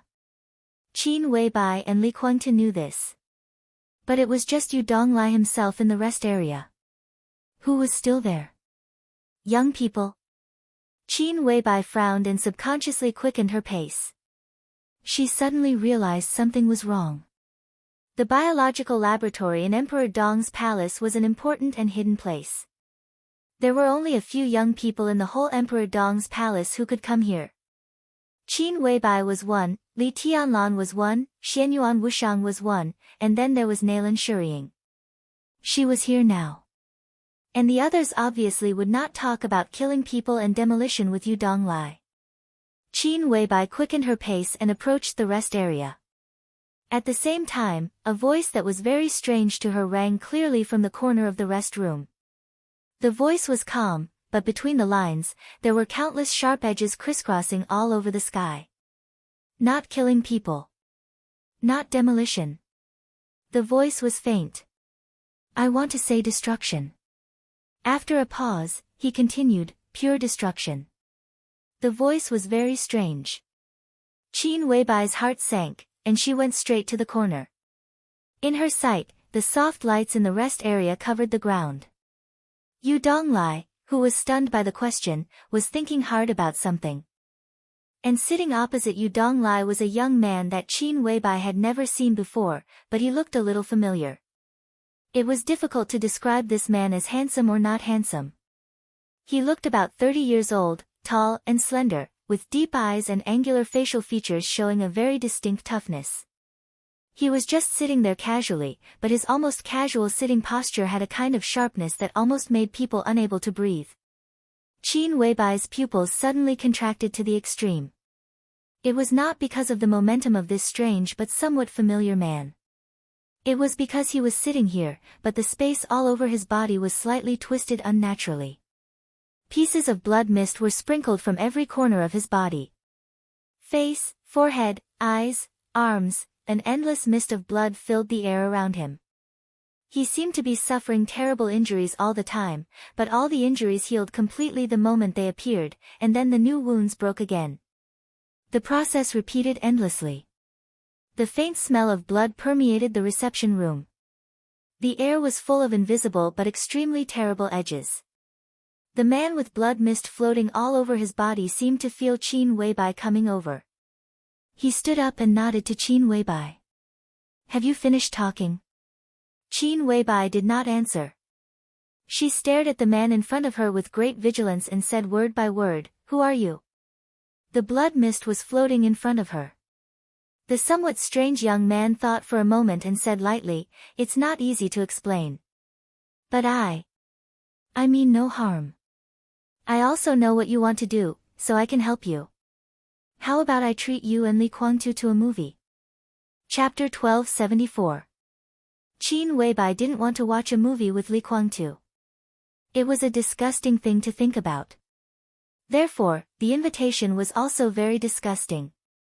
Since it could make her feel disgusted, the other party naturally didn't have good intentions. Qin Weibai took a step sideways without batting an eyelid. On the wall less than 3 meters away from her, there was an inconspicuous special button. As long as this button was pressed, the entire castle of Emperor Dong's palace would be completely closed. Every room and every passage would be completely blocked by the superalloy hidden in the main body of the building, and the entire Emperor Dong's palace would sound the alarm. In this way, Li Tianlan could find the abnormality and rush here as soon as possible. This was undoubtedly making a mountain out of a molehill. With her spiritual power that was infinitely close to the transcendent realm, few people in the dark world could hurt her. But the image of the other party was too weird, or in other words, the aura of the other party was too strong. He was about 1.85 meters tall and thin. He was wearing a black gown that was somewhere between ancient and modern times. Qin Weibai had never seen anyone wearing such clothes before. Instead, it was more like the clothes worn by the characters in some online games. They looked tall and slender, and they allowed people to stretch their bodies in the most comfortable state. Qin Weibai did not remember seeing anyone wearing such clothes. Countless faintly discernible patterns appeared and disappeared on the black robe, changing into different shapes. Sometimes, they were like dragons that could summon the wind and rain, and sometimes, they were like divine swords that filled the sky. Countless light spots constantly changed, turning into an incomparably vast battlefield. Qin Weibai was speechless. She was very familiar with the state of Heartless after he turned into the black trench coat. The countless complex and mysterious patterns on Wu Qing's body were also changing. Qin Weibai originally thought that Wu Qing was gaudy enough after it turned into clothes, but compared to the long gown on the person in front of her, it was really insignificant. But this incomparably gaudy long gown on the person in front of her was like Li Tianlan wearing Wu Qing. If it was worn by someone else, it might be a clown. But when it was worn by them, there was a touch of irresistible majesty in the dark. It was just right and complemented each other. Strictly speaking, it was like Qin Weibai tried hard to think. The other party's words replayed in her mind once more without missing a single word. "Who are you?" "It's hard to explain, but I mean no harm. I also know what you want to do, so I can help you." Qin Weibai's heart suddenly trembled. This kind of unintentional word was the best representation of the person's habit of referring to himself. Qin Weibai finally understood what the man's clothes looked like. Dragon robes. An emperor's dragon robe that was not recorded in the history books and was completely different from any era. What the hell was this? Qin Weibai suddenly felt a little absurd. This was Emperor Dong's palace, the most secret biological laboratory in Emperor Dong's palace. It was a secret place where almost no one could enter. There were only her, Li Kuangtu, and Yu Donglai here. Anyone who wanted to enter this place had to inform her in advance. But now, there was suddenly such a guy in a dragon robe who claimed to be the emperor appeared here inexplicably, said that he wanted to help him, and even invited him to watch a movie with Li Kuangtu. Qin Weibai shook her head subconsciously. She looked so adorable that she suddenly doubted the authenticity of the scene in front of her. However, she was a master in the spiritual realm, so she was very sure that she had not been hypnotized. He was not dreaming either. That was because she only had one dream left, and that was the boundless and boundless Milky Way. The man in the dragon robe stood quietly. His figure was vividly reflected in Qin Weibai's sight and in her spiritual domain. She could feel the reality of the man and even observe the abnormality of his body. The blood mist, which would gush out of his body at any time, quietly filled the air. The smell of blood was not pungent, but it had an unimaginable vicissitude and heaviness. Qin Weibai could even feel that thousands or even tens of thousands of tiny cracks appeared on his body every minute and second. The moment the blood mist gushed out of those wounds, all the wounds healed in an instant, then broke again and healed again, endlessly. A faint blood mist bloomed from his body from time to time, and his incomparably real figure also seemed a little blurred. Qin Weibai stared at him closely and took another step to the side. The man did not respond, just looked at her very gently. He seemed to have long been accustomed to the wounds that raged inside and outside his body, so he did not feel any pain. There was even a little smile in his eyes. Qin Weibai was sure that she had never seen this man before. But for some reason, the more she looked at him, the more familiar he seemed, like some scenery that flashed across the depths of her memory. But such a man should be deeply impressed once she saw him. But if she had never seen him before, then where did this familiar feeling come from? His angular, sharp, and rigid face might not be handsome or beautiful, but it could definitely be called handsome. In other words, it was a kind of dazzling valiance. Qin Weibai glanced at Yu Donglai calmly. She and Yu Donglai had been friends for many years. They had known each other before Li Tianlan entered the secular world. Many of the Li family's branches were contacted by Qin Weibai through him, so Qin Weibai had absolute trust in the old man's character. An inexplicable person suddenly entered the forbidden area of Emperor Dong's palace. Qin Weibai believed that Yu Donglai would not be unaware of the seriousness of the matter. But he could still chat with the other party in high spirits. What was this? Qin Weibai asked directly, who is he? Yu Donglai looked down at the fruit plate and ate with relish, as if he did not hear Qin Weibai's voice at all. He frowned and seemed to be thinking about something. Qin Weibai slightly gritted her teeth, suddenly took a step to the side, and reached out to press the button. The button fell down. But the expected vibration and alarm did not happen. The biological laboratory of Emperor Dong's palace was still quiet. Qin Weibai suddenly turned her head and looked at the young man in the dragon robe beside her. There was no panic on her face, only a kind of coldness that people did not dare to look at directly. Countless wounds on the young man's body were torn and healed at a nearly constant speed. There was undisguised appreciation in his eyes. Your Highness is indeed an outstanding beauty. Even your temperament is extremely admirable. I don't want to hear nonsense. Qin Weibai's voice was indifferent. The young man was silent for a second and said quietly, then let's get down to business. He thought for a moment and laughed. I want to say that I am actually passing by. Do you believe me? Qin Weibai's expression did not change. I heard your conversation with him, Gu Shijiu said. The young man said slowly, I know what you want, but what you have done is not enough. Your current spiritual power has not reached the level where you can hypnotize Li Kuangtu. What you can do now is to give him some spiritual hints when he is in a weak state. But as he leaves here, his injury will gradually improve, and these spiritual hints will not play a very obvious role. Qin Weibai's expression changed. Why was she here? Just to talk nonsense with Li Kuangtu? Qin Weibai was not in the mood for this. The real reason was just as the young man said. She took advantage of Li Kuangtu's current low state, and when his will was cracked, to give him some spiritual hints.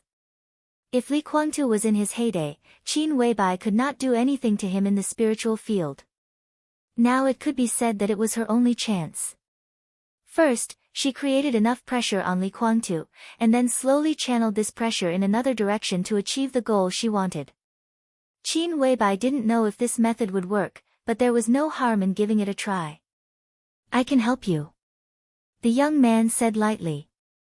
The patterns on his black dragon robe flickered and combined into the shape of several flying dragons, which were vivid. Qin Weibai thought for a moment and said calmly, "You also know hypnosis? The transcendent realm? I don't know those fancy things." The young man laughed, and there was a touch of disdain in his tone. "I have only one way." "Then how will you help me?" Qin Weibai frowned. "Hypnosis is too fake, and spiritual hints are too weak. You can obviously speak with facts. Why do you have to be so troublesome?" The young man turned his eyes in another direction. Li Kuangtu had appeared there. Meeting the young man's eyes, Li Kuangtu also looked at him in a daze. He was not surprised by the sudden appearance of another person here, but just looked at him quietly. His eyes were a little dazed, with intimacy, and a kind of pure longing and yearning. If the perspective of Li Kuangtu and Qin Weibai was presented on the canvas, everything they saw now was the same but different. It was also the extremely heroic man in the dragon robe. In Qin Weibai's sight, there were wounds and blood mist that were tearing and healing all over his body all the time. In Li Kuangtu's view, there were the crisscrossing sharpness and sword light all over the sky. The sharpest and sharpest power between heaven and earth all gathered around him, whistling wantonly in his every move. Li Kuangtu didn't know him either. But it didn't matter whether he knew him or not. He didn't think about who the other party was at all. The Li family practiced swordsmanship. Even though Li Kuangtu was actually a guru in the spiritual field, his path was still the path of the Li family. In his eyes, the man in front of him was swordsmanship and martial arts. Supremacy. The man in the dragon robe took 2 steps toward Li Kuangtu, glanced at him, and nodded. His talent is not bad, but he has gone astray.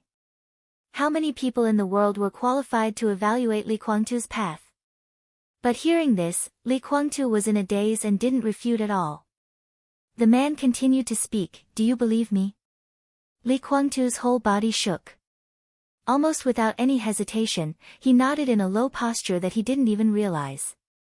He said softly, "Of course I believe you."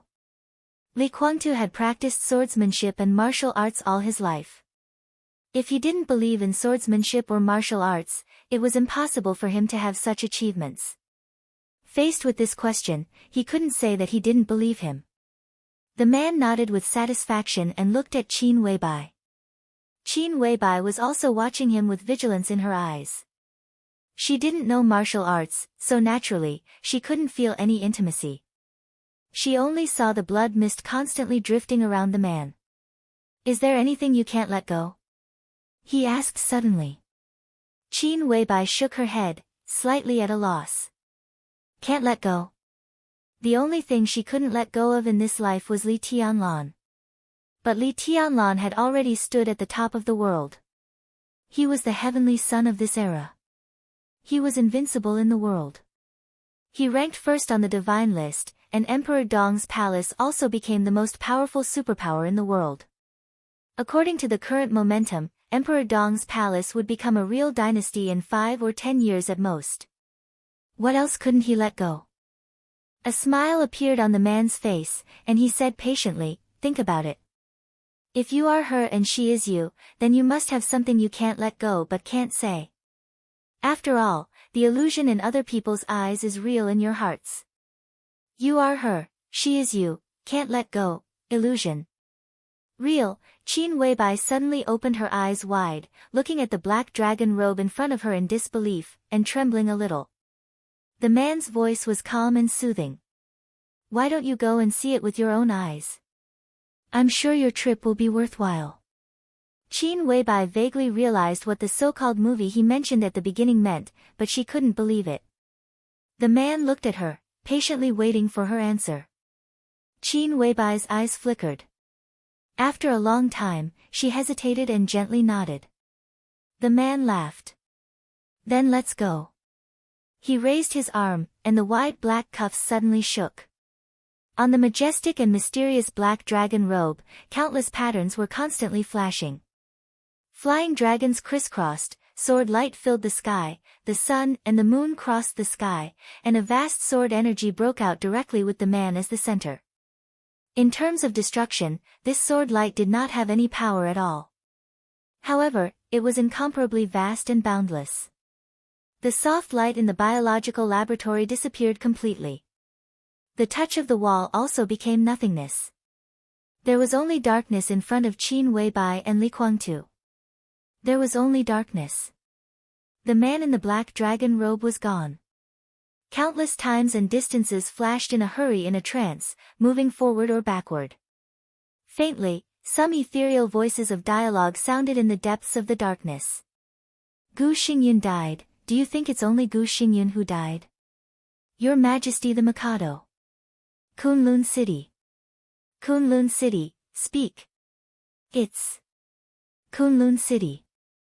The Gu family in Zhongzhou State was exterminated last night. 307 people of the Gu family, including Gu Xingyun and Gu Qianchuan, were all dismembered. It's said, that woman did it, are you sure? How could it be possible? How could she be so strong? She can't do it alone. What if she adds that sword? That woman is crazy. She's completely crazy. Is she taking revenge? It's ridiculous. She killed that person with her own hands at that time. How could she? Your Majesty, urgent news. Dijiang of the Wang family of Beihai is dead. Your Majesty, the divine punishment troop of the Wang family of Beihai was wiped out. Your Majesty, Jifeng Sword Training School was slaughtered. The news is confirmed. It's really that woman. Yagyu Kurasumi was beheaded by her with one sword strike. All the people of Jifeng Sword Training School, including the children, are dead. She's coming for me, Father. Let's go first. Father, let's join hands. We're not necessarily afraid of that bitch, join hands. If it's just her, I'm not afraid. But with that sword, what's the point of joining hands? Let's go. I'm the Mikado of East Island. Where can I go? You can go anywhere. Even if you're not the Mikado, you still have the purgatory of heaven capital and a way out. That woman doesn't have much time left. The energy of that sword is not endless. As long as I'm dead, even if she wants to kill you, she can only do it after destroying the Wang family of Beihai. There's still a chance. The future of the Li family is in your hands. Remember, there's no need to risk your life to fight with a lunatic. Li Guangtu. Ah! A piercing scream suddenly pierced through the darkness. The darkness around him faded instantly. Li Guangtu's eyes lit up. In the next second, a heart-wrenching pain spread throughout his entire body. In his line of sight, a pitch-black greatsword pierced straight into his chest. At the same time, in Qin Weibai's sight, she saw herself holding a huge sword and stabbing it directly into Li Guangtu's heart. Chapter 1275. A familiar scene. A strange scene. The beginning of everything. The end of everything. His vision and perception became clear from the trance. There was a messy and bleak snow around him. The snow covered the mountains. The broken base was full of corpses and pieces of flesh. Internal organs and limbs were scattered everywhere. Dark red blood flowed on the white snow like a weird snake. The shocking red converged in one place and flowed along the hillside like a small river. The pain was heart-wrenching. The familiar sword energy tore every inch of the tendons and vessels in his body with terrifying energy, wantonly destroying the internal organs. Exhaustion came after the sharp pain. The wind and snow were messy all over the sky. Li Kuangtu struggled to keep his eyes open. At the forefront of his sight was a red dress, bleak and beautiful as blood. Her black hair danced wildly in the wind and snow. This was a face that Li Kuangtu was very familiar with, but it was also a somewhat strange face. The delicate and sharp lines of her face were as perfect as a dream. Unlike his impression of her, who most of the time wore no makeup, she had carefully put on light makeup. Her eyelashes were long, her forehead was smooth, and her lips were bright. Her hair, which had been carefully combed, was completely loose. Her face was extremely pale, which formed an incomparably dazzling contrast with the mournful red dress she was wearing. This was Qin Weibai. But it seemed not. This was an indescribable cognitive disorder. The woman in front of him seemed to have completely left only a perfect body. All feelings, desires, and souls had disappeared. The pair of eyes that always seemed very bright and deep in his impression now only had a dead silence and numbness, with only a touch of near-eternal obsession. The pain was still going on. But Li Kuangtu's heart sank for no reason. He looked at the woman in front of him quietly. A strong and strange but extremely pure fear seemed to completely jump out from the depths of his soul, freezing every inch of his muscles, every drop of blood, and even his thoughts and soul. It was not because the giant sword in the other party's hand had pierced his chest. In this state, Qin Weibai, who he had never seen before, gave him a kind of extreme uneasiness. In this kind of emotion, Qin Weibai seemed to take everything for granted. In the clear image, the darkness had completely faded away. Li Kuangtu heard his own voice. Weak, hoarse, tired, twisted, and powerless. Forcefully breaking through, cough, you won't live for long, hee, haha. Gu Xianyan, are you regretting it? In his sight, the woman in red raised her head stiffly and looked into his eyes blankly. Her voice was slow and hoarse. You will regret it more than me. Kacha, the huge sword that had pierced into his chest instantly split up and turned into many exquisite little swords. The wind and snow rose and fell wildly along with the sword energy. The chaotic sword light without any rhythm continued to spread out with the woman in red as the center. Li Kuangtu and Qin Weibai's vision instantly flew away. This was indeed an immersive movie. But the man who showed them the movie was not a good storyteller. Therefore, there was no foreshadowing or narration. Perhaps in the other party's heart, it was not a very important matter at all. What he wanted to do was to present all the blood and slaughter in the clearest and cruelest way before the two of them. Qin Weibai and Li Kuangtu's vision spread to the entire base. The base was a mixture of red and white. Flowing blood. Melting snow. One after another, exquisite little swords shuttled through the base with rainbow-like sword energy. The elites who were still alive in the base struggled desperately. The sword energy swept past. The crowd suddenly exploded. Yes, it exploded. Like a bomb, flesh and blood flew all over the sky. The struggling elites became minced meat on the ground. Not to mention the original image, even the various parts could not be pieced together. The elites who were still alive in the entire base were completely wiped out by the sword energy. No one survived, and no one had a whole body. The surging sword energy spread out of the base with the wind and snow like a wave. Qin Weibai and Li Kuangtu's vision also spread out of the base. The sword energy cut off a nearby mountain. The fleeing crowd appeared in their vision. Li Kuangtu could not feel his body. However, his consciousness suddenly stiffened. In the fleeing crowd, familiar figures appeared in front of him one after another. Daybreak with a ferocious and resentful look. Dawn with a dignified expression. Phoenix with a deeply worried expression. Phoenix was holding a boy about 10 years old in her hand. A close-up shot of the scene was constantly changing. Li Su, who was still in charge of all the intelligence work in the Purgatory of Heaven capital. Li Lan, the current chief butler of the Purgatory of Heaven capital. Li Yuan, the current senior guest of the Purgatory of Heaven capital. And at the back of the crowd, a young man who looked less than 30 years old. The young man was wearing a red robe with a phoenix pattern, decorated with the 12 movements representing the sun, the moon, and the stars, which were complicated and gorgeous. Although his appearance was not too outstanding, he had a kind of calmness and majesty that did not match his age. Both Qin Weibai and Li Guangtu knew very well what this decoration meant. This was the 12 movements and the robe with a phoenix pattern that represented the emperor's decoration in East Island, which would only appear on one person. The Mikado of East Island. Li Guangtu's consciousness trembled violently. His vision was fixed on the young man in the robe with a phoenix pattern. This was not the son he remembered. Because when his son died, he was less than 20 years old. But now, he was nearly 30 years old, and his facial features had lost their childishness. The complicated and gorgeous clothes were all so familiar, perfectly in line with his original plan. At the back of the crowd, the extremely young heavenly emperor of Huawu raised his arm. Memories surged in like a tidal wave.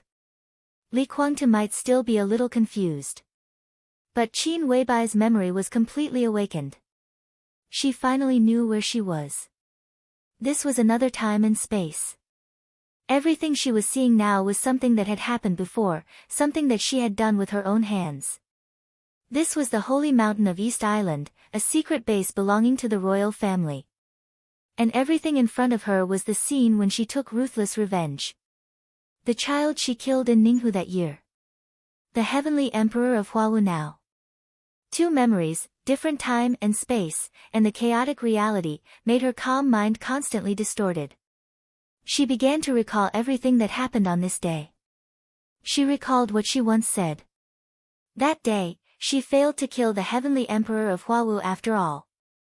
That day, a lunatic who overdrew his vitality and a long sword that overdrew his energy could be said to be truly invincible in the world. But compared with the heavenly emperor of Huawu, she had someone she wanted to kill more. The violent sword energy gathered at the moment when Huawu raised his arm. Two incomparably powerful sword qis collided in midair. The horrible sword energy swept across the area.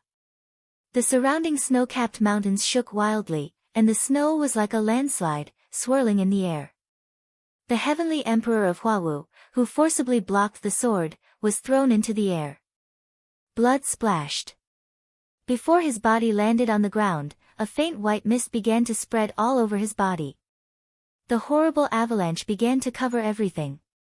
The perspective of Li Guangtu and Qin Weibai seemed to become snowflakes one after another, clearly seeing the crowd under the avalanche. No! No! Li Guangtu roared silently, but he couldn't make any sound. From his perspective, he saw Phoenix buried in the snow and the child in his hand. The moment the snow fell, a delicate small sword had pierced through a large amount of snow, and the endless sword energy shook Phoenix and the child out. The sword light crisscrossed. From top to bottom, the edge cut through Phoenix's scalp, spine, two swords, legs, and then gently cut off the child's limbs. Blood dripped quickly, but none of the wounds were vital. The child's cry and Phoenix's scream were heart-wrenching. Their bodies, which were not dead, fell into the flying snow and were covered by the snow layer by layer. The blood and the snow mixed together, turning white with red, and finally became pure white. Another small sword pierced Dawn's eyes with sword energy and cut off his legs.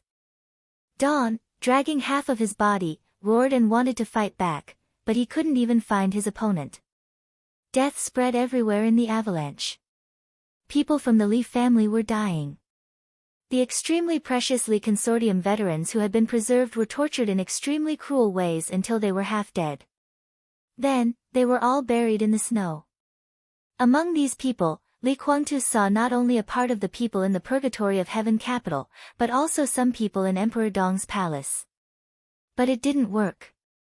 Everyone received the same treatment. They were all tortured and killed by the small swords in an almost inhumane and insidious way. Li Guangtu's consciousness trembled violently. Extreme, paranoid, or arrogant, no matter what, he really had feelings for the Li family. This feeling was deeply engraved in his bones and soul, and it could even be said to be the driving force for him to live. He never thought that the Li family would face such a scene. People close to him were killed one by one. He was also stabbed in the heart by the madman. The Li family was withering at a speed that was close to extinction. Collapse, anger, hatred, resentment, and unwillingness. His emotions began to become extremely chaotic. In the extreme chaos, he heard the woman's voice. "You win. You win." The two voices sounded almost at the same time. One was the voice from the perspective. It was dead silent, numb, stiff, and slow. The other was beside him. It was a little complicated, a little nostalgic, and with pleasure. Why could Qin Weibai speak?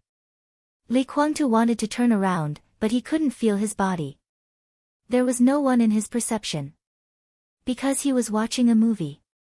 He was there, so he naturally couldn't see another person outside the movie. Then he heard his own voice again. Crazy, hoarse, with resentment and pleasure. "I will die, but the Li family will not die. I will die, but the Li family will not be destroyed. Ha, ha. Ahem. Li Tianlan has fallen. You killed him, but you failed to kill Huawu today. The Li family is mine. It belongs to Huawu. It belongs to the people of the Li family. Ha. I want to thank you. Thank you for killing that bastard." The moment the scream suddenly sounded, Li Guangtu felt pain again. He saw the woman in red stretch out her hands and gouge out his eyes. But this was a movie. He could still see the picture. He saw himself with blood spurting out of his eyes. The voice beside him sounded again, almost murmuring, "I don't like your eyes. Your eyes. I don't like them. I wanted to do this a long time ago." The madwoman in red murmured and threw the two eyeballs aside. Li Guangtu saw his expression completely distorted, becoming extremely ferocious and crazier at the same time. "You killed him. Li Tianlan, Dongqin Huangtu, you killed him, you killed him, you killed him." Swish. An arm flew directly into the air. You killed him. You killed him. You killed him." His vitality was fading rapidly. Li Guangtu, who was furious, began to vent his resentment like crazy. He knew what words could irritate the madwoman in front of him the most, so he kept repeating them. Another arm flew into the air. Then the feet. Calf. Knee. Thigh. The internal organs were scattered on the ground after being cut at the waist. The heart had been pierced. Even the vitality of the peak of the invincible realm was rapidly disappearing at this time. The completely crazy woman didn't stop. She held the reassembled giant sword in her hand and stabbed his upper body again and again, tearing his face, mouth, and throat.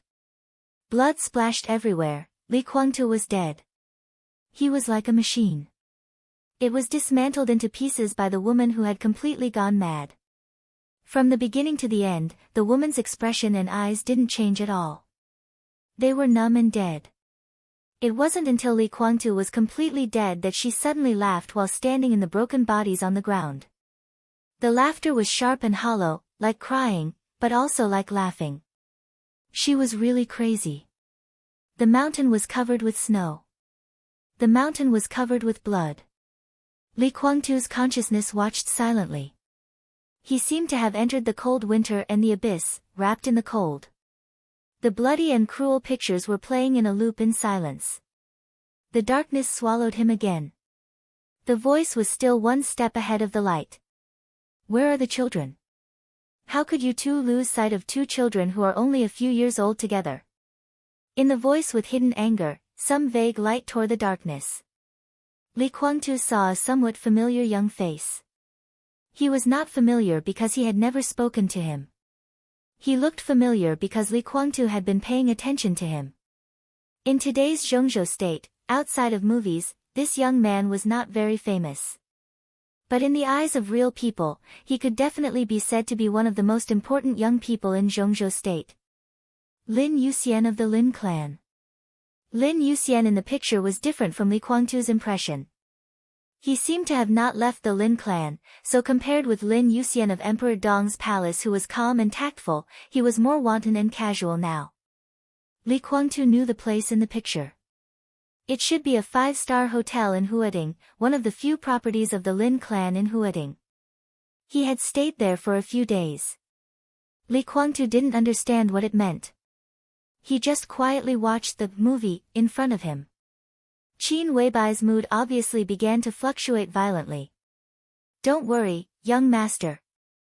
Don't worry, young master. We are looking for them. Within 3 days, we promised to find the 2 children. You bastards! What are you doing every day? You can't even look after the 2 children. Useless. What the hell is going on? Tell me. Young master, the 2 children were brought back by the patriarch. He told us to take good care of them.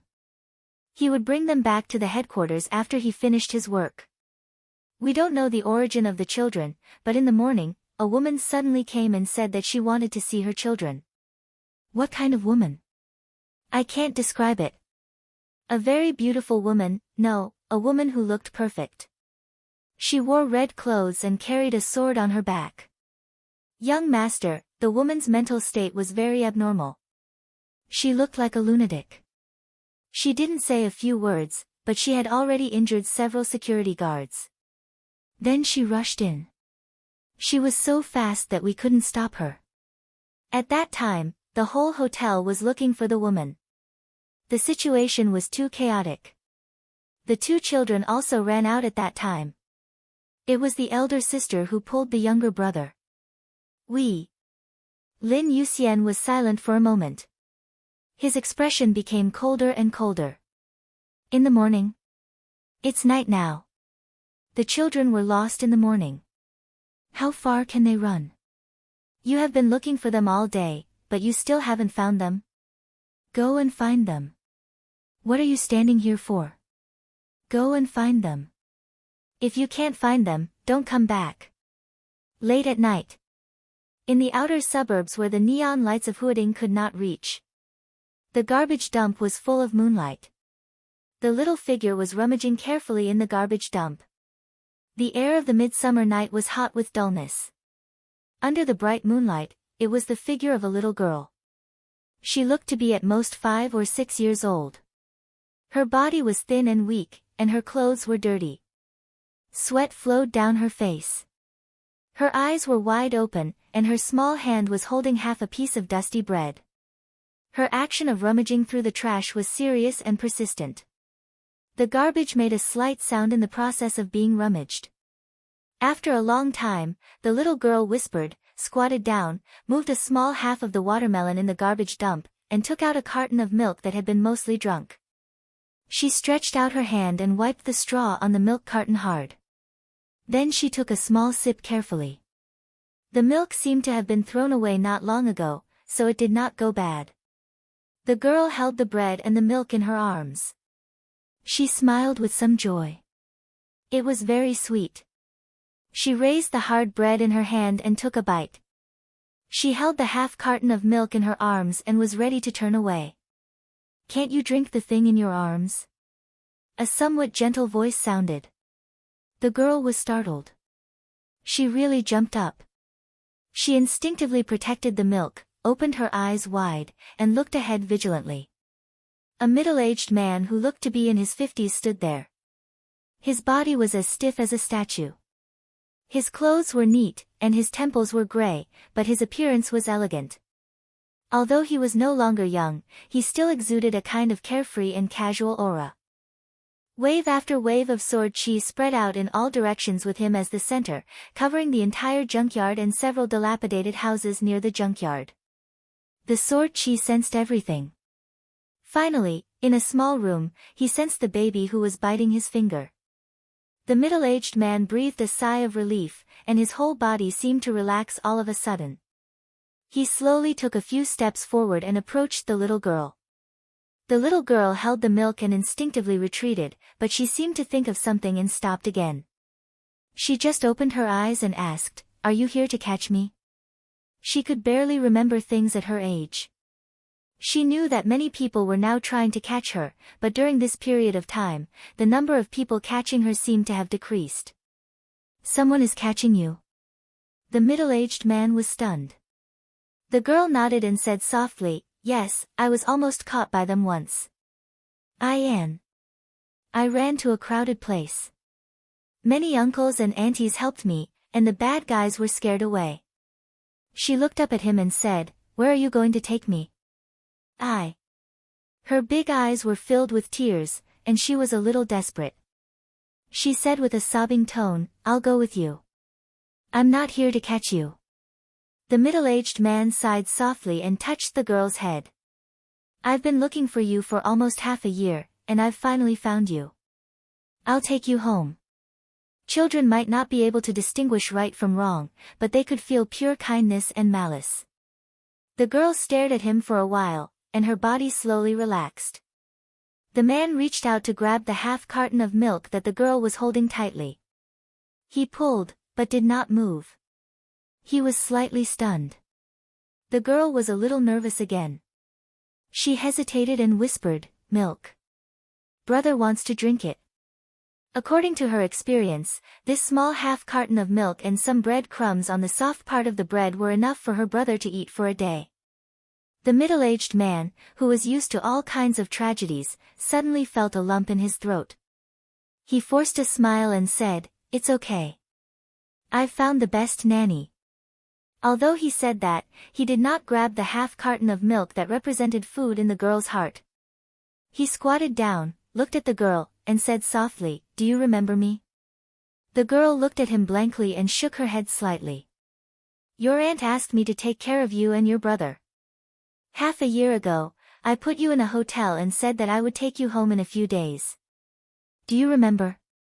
How did you get out later?" The middle-aged man asked softly. The girl thought about it seriously and said hesitantly, "We saw my aunt. I took my brother to find my aunt. My brother wants to drink milk." She seemed to have thought of something and looked at the middle-aged man happily. "Where is my aunt?" The middle-aged man's eyes became extremely complicated. He reached out to touch the girl's head and said softly, "She went to a place far, far away." The girl blinked and said softly, "When will she come back?" "It will probably take a very long time, right?" The girl was silent. She vaguely realized something, but she didn't fully understand it. After a long time, she said softly, "Can you help me take care of my brother?" She was only a few years old, but she had to take care of a baby. One could imagine how difficult it was to survive. However, even in the most difficult situation, she had never thought of leaving her brother behind. She didn't understand the deep love between siblings at her age. She just instinctively felt that she couldn't leave her brother behind. "Yes. I'll take you home. I promise that I can give you the best life," the middle-aged man said seriously. The girl nodded and asked expectantly, "Does that mean I don't have to beg for food? And I don't have to cut off a leg?" "The uncle said that when I grow up, I can use it. I can also cut off a leg to beg for food. They will take care of me and my brother." The middle-aged man's mouth twitched. He knew who the uncles the girl was talking about were. Before he came, he had already killed all of those scum and dismembered them. "Of course, all of you must be healthy and safe," Yizichin said. He held the girl's hand. Sword Chi surged, and the two of them arrived at the shabby little room. On the little bed in the room, the baby who didn't cry or make a fuss looked at the man with his black eyes. Suddenly, he opened his mouth and smiled. The murderous Sword Chi and the smell of blood were still lingering around him. The baby seemed to like this atmosphere, and became happier and happier. The man carefully carried the baby, looked at the girl next to him, held his little hand, and asked, "Do you still remember your names?" "I remember." The girl nodded seriously, "My name is Dong Qingyu." My brother is Li Dongcheng. Aunt said that I can never forget. The man was silent for a while, then nodded and said softly, then I will never forget. Uncle, what's your name? The girl blinked her eyes. The man smiled, touched her head, and said softly, my name is Lin Fengting. Chapter 1276. Dad. Dad. In a small bedroom where every detail was meticulously arranged, a 3-year-old child was holding a somewhat rough wooden sword in his chubby little hand, shouting with a tender voice. It's Godfather. Dongcheng, I'm Godfather. Call me Godfather. Lin Yuxian looked at the little boy on the bed seriously. Good son, look at my mouth. Ah, Godfather. The 3-year-old child looked at Lin Yuxian blankly and then nodded seriously. Yes, yes, Lin Yuxian was speechless. He turned to look at Dongcheng Yu beside him and said seriously, Yu, do you think he's playing with me? I don't know, Uncle Lin. Dongcheng Yu's face was red because she was holding back her laughter. She sat at the small table in the corner of the bedroom. She was dressed in exquisite and gorgeous clothes. Her face was rosy and her eyes were shining. She looked like a little princess. She was holding the doll that Lin Yuxian had just given her in her arms. The sweet smile on her face made people's hearts tremble. You are also a little slippery. Lin Yuxian snorted and took out the toy car behind him. Good son, call me Godfather. If you call me Godfather, I'll give you the toy car, okay? He moved faster and put the toy in front of the boy first. Dad. Dad, the boy's voice was still childish. He held the wooden sword and pushed the toy car aside with some disgust. Well, if the car doesn't like it, how about the airplane, tank, transformer, Ultraman? Lin Yuxian chattered endlessly and was in high spirits. In recent years, he had rarely been in the headquarters of the Lin clan. He only came back a few times a year. But every time he came back, the first thing he did was to see his adopted son, and then to see his father. Then he came back to accompany his adopted son until he left again. Li Dongcheng didn't have a nickname. He just had his 3rd birthday and spoke very late. So far, he could only say a few words. But he was very flexible and walked much earlier than other children of the same age. After he was brought back to the Lin clan, different departments of the Lin clan jointly checked his body very carefully. Li Dongcheng's blood had an extremely high oxygen content. Not high, but extremely high, incredibly high. At the same time, the child's spine was also very strong, which could connect the limbs to the greatest extent. Furthermore, his body's coordination and balance were unbelievable. All of this was visible to the naked eye. This child did not inherit his father's wind and thunder veins, but from a certain point of view, he could be considered to have a unique constitution that had never appeared before. It could even be said that this child had an unprecedented talent for martial arts. His spine was so tough that current biological knowledge could not explain it. This meant that his future path of martial arts would not encounter any bottlenecks. What is a bottleneck? That was because of the body. Even if one was talented in martial arts, they had no choice but to compromise. Why is it so rare to see an expert of the thunder-shocking realm around the age of 20 in the dark world? Many geniuses could reach the peak of the fire-flaming realm at this age, but they couldn't go any further. It wasn't that he couldn't, but that he didn't dare. Because their physical strength had not reached the point where they could withstand the power of the thunder-shocking realm. Why is there almost no invincible realm experts under 30 in the dark world? The reason was the same. The bottleneck of physical strength was almost non-existent for Li Dongcheng. As long as he could grow up, with his physical quality, it was possible for him to reach the invincible realm at the age of 20. Absolutely brilliant, this was a true super genius. More importantly, compared to Li Dongcheng's inconceivable body, what was even more incomprehensible was his personality. Li Dongcheng was very quiet. Children who were just a few years old were usually prone to crying and throwing tantrums. However, Li Dongcheng rarely cried. In other words, he had almost never cried before. He drank milk quietly. He slept peacefully. He woke up quietly. He quietly grabbed the somewhat rough and unsightly small wooden sword and played with it until he fell asleep. When someone played with him, he would cooperate. When no one played with him, he would play by himself. Many people said that they had never seen such a well-behaved child. So well-behaved, with a kind of depression that was almost incomprehensible. Moreover, this child was also extremely sensitive to murderous intent and sword intent. But the way this sensitivity was expressed was not fear and rejection, but closeness and joy. So every time Lin Yuxian came back from the outside, he was very popular with Li Dongqing with the murderous intent and sword intent that had not yet dissipated. The word daddy was also learned in this kind of meeting that was not very frequent.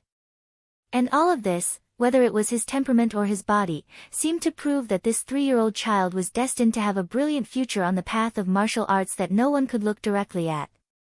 It was indeed difficult to see more things from a 3-year-old child. But just what could be seen was enough to make people sure of this point. Lin Yuxian watched quietly. Li Dongqing held the small wooden sword in his hand and slashed the newly bought toy car, making a clanging sound. Tut tut! Lin Yuxian sighed softly, touched Li Dongqing's head, and whispered, "Good son, every time I see you, I can't wait to work harder. It is because I can see you every time that I have the motivation and courage to continue to go out." Li Dongqing, who was playing with the small wooden sword in his hand, raised his head in confusion. Then he got up quickly, opened his hands, and trotted into Lin Yuxian's arms. Lin Yuxian snorted softly, but he laughed and kissed the little face in front of him. Behind the adult and the child, Dongqing Yu, who was dressed like a little princess, quietly ate a piece of dessert. Her eyes were wide open. In her sight, a stream of blood was slowly flowing down Lin Yuxian's back, soaking his light-colored suit. "Master! Godfather!" The 7-year-old boy trotted over and bowed seriously with a calm voice. Lin Fengting picked up the teacup and took a sip. He looked at the boy in front of him, and then looked at Lin Yuxian sitting next to him. He suddenly said, "This child calls me master and you godfather, making us look like peers. I am your father. Do you feel that you are taking advantage of me?" Lin Yuxian, who had been sitting on the sofa, sat up straight with some difficulty. He smiled and waved to the boy. "Dongqing, come here." He pulled the boy over and hugged him. The boy's figure was a little thin, but he was very tall compared with his peers. He looked healthy and steady. It was not appropriate for him to sit on his lap like he did when he was a child. Lin Yuxian touched his head in a trance. He was a little embarrassed. "Dad, Tianlan and I, Huangtu and I are brothers. His son calls me godfather. It is natural for his son to call me godfather. It was you who insisted on taking this apprentice from me. Otherwise, Dongqing would call you grandpa now. Otherwise, Dongqing would have been better." Lin Fengting, who was in his 60s, did not look old, but most of his hair was white. He was more casual than a few years ago. He pointed at Li Dongqing and smiled. "Your godfather was also taught by me. You are my apprentice, so in the future, you can't call him godfather in front of me. You have to call him senior brother, okay?" Li Dongqing smiled and did not speak. "You can't mess up the seniority. Godfather is godfather." "Dad, you are not particular about this." Lin Fengting protested. "You are the only one who is particular." Lin Fengting rolled his eyes at his son angrily. "That's right. According to the current sequence in the family, we are of the same lineage. We are far from you." Lin Yuxian was proud. "Not far." Li Dongqing shook his head. He looked at Lin Yuxian and whispered, "Godfather, you haven't been back for a long time." "Yes, the last time was more than a year ago. At that time, you were not so tall." Lin Yuxian touched his godson's head and suddenly smiled. This time, Godfather killed a noble outside. It was a mess. It seemed that he was a duke. He was also a figure in Europe. These years, he had been very unhappy with the royal family. Taking advantage of the cooperation between the two sides, I killed him. Good son, the royal family said that they would give you a princess as a daughter-in-law. She is 1 year older than you. I brought her photo here whether you want it or not. It doesn't matter if you don't want it. They have 3 princesses, all of whom are good-looking. The oldest one is 5 years older than you, but it doesn't matter. You can choose whatever you want. As long as you agree, the royal family will immediately send the princess here. She will be raised in our family and live with you. When she is of age, she will be your daughter-in-law. Li Dongqing shook his head. Sister, you won't like it. Lin Fengting and Lin Yuxian were stunned at the same time. Ah. I was wondering. On the way back, Ye was not nice to me. She was so fierce. What's the matter? Lin Yuxian suddenly understood. Dongqing Yu was 4 years older than Li Dongqing. In the Lin clan, she was a veritable little princess. Many elders almost spoiled her. When she was 10 years old, she officially left the headquarters of the Lin clan and studied with Lin Yuxian. Of course, she did not learn to fight and kill. Now, Dongqing Yu was involved in all the industries under Lin Yuxian's name. Countless top business elites were her teachers. Lin Yuxian obviously wanted to use incomparably huge resources to cultivate a business queen. Good son, you like your sister. Lin Yuxian joked. I want my sister to be my wife. Li Dongqing said very seriously. Ah, a 7-year-old child naturally did not understand what a wife meant, but Lin Yuxian did not take this sentence as a joke. Instead, he said thoughtfully, it's not impossible, bastard. Lin Fengting scolded, Ye and Dongqing are close relatives. They are cousins. What are you thinking about? That's nothing. Lin Yuxian shook his head. In the European land, there are countless cousins in the royal family, Rothschild, and other wealthy families. They say that they want to protect their noble bloodline. Generation after generation, no one has said anything. Not to mention them, in our Zhongzhou state, in ancient times, Fuxi and Niuhua were siblings. Aren't they? Lin Fengting grabbed a grape on the table and threw it over. Where is your fastidiousness? Go to rest. Lin Yuxian coughed dryly. His lips were abnormally pale. He patted Li Dongqing on the shoulder and chuckled softly, it's okay if you don't want a princess. Anyway, you have nothing to lose. I brought you a gift from the European land this time. It is said that it is a sword used by a famous Grand Duke in history books. I will ask someone to send it to you later. Thank you, Godfather. Li Dongqing bowed very seriously. Lin Yuxian waved his hand, Godfather, go to rest first. I will show you around when you are well. I will accompany you. Li Dongqing said softly. Lin Yuxian was stunned. Li Dongqing was very close to him when he was a child. Every time he came back, Li Dongqing would accompany him when he wanted to rest. But in fact, he was taken away by Dongqing Yu or the maid every time. Children were easy to coax, and Li Dongqing was very obedient, so he never made trouble. Dongqing, you haven't eaten yet, right? I will go first. Can you come to me later? Lin Yuxian chuckled softly. I have informed the kitchen. Dinner is early today. Godfather, wait for me for a few minutes. Li Dongqing turned and looked in another direction. The 2 servants each carried a food box and walked into the garden in a hurry. Lin Yuxian glanced at Lin Fengting awkwardly, hoping that he could help him out. Lin Fengting was about to say something, but he found that Li Dongqing was also looking at him. The child's eyes were very calm, without any emotion. Lin Fengting's mouth twitched. He sighed and said, then let's go together. The young and beautiful maid put the food box on the table and took away the fruit plate. Li Dongqing opened the food box obediently and took out the food inside. It was a large bowl of rice with a strange luster. The rice was the best rice, but it was mixed with a lot of materials, with a kind of fragrance like medicinal herbs. There were 3 dishes and 1 soup, all of which were beautifully prepared. One dish was fried meat that was somewhat translucent, 2 dishes of unknown green vegetables, and a bowl of very clear soup that exuded an alluring aroma. Li Dongqing didn't greet Lin Yuxian and Lin Fengting. He ate alone in silence. He knew that his godfather didn't need to eat. And his master wouldn't eat these things either. He didn't dislike them, but he was afraid of wasting them. He once heard the people in the kitchen say in a very complicated tone that his young master, who was not surnamed Lin, was treated much better than any of the core members of the Lin clan. Not to mention other things, just the price of his meal could be compared to the annual expenses of an ordinary middle-class family in Europe. And he had 3 meals a day, almost all of which were set at a fixed time and had never missed a meal.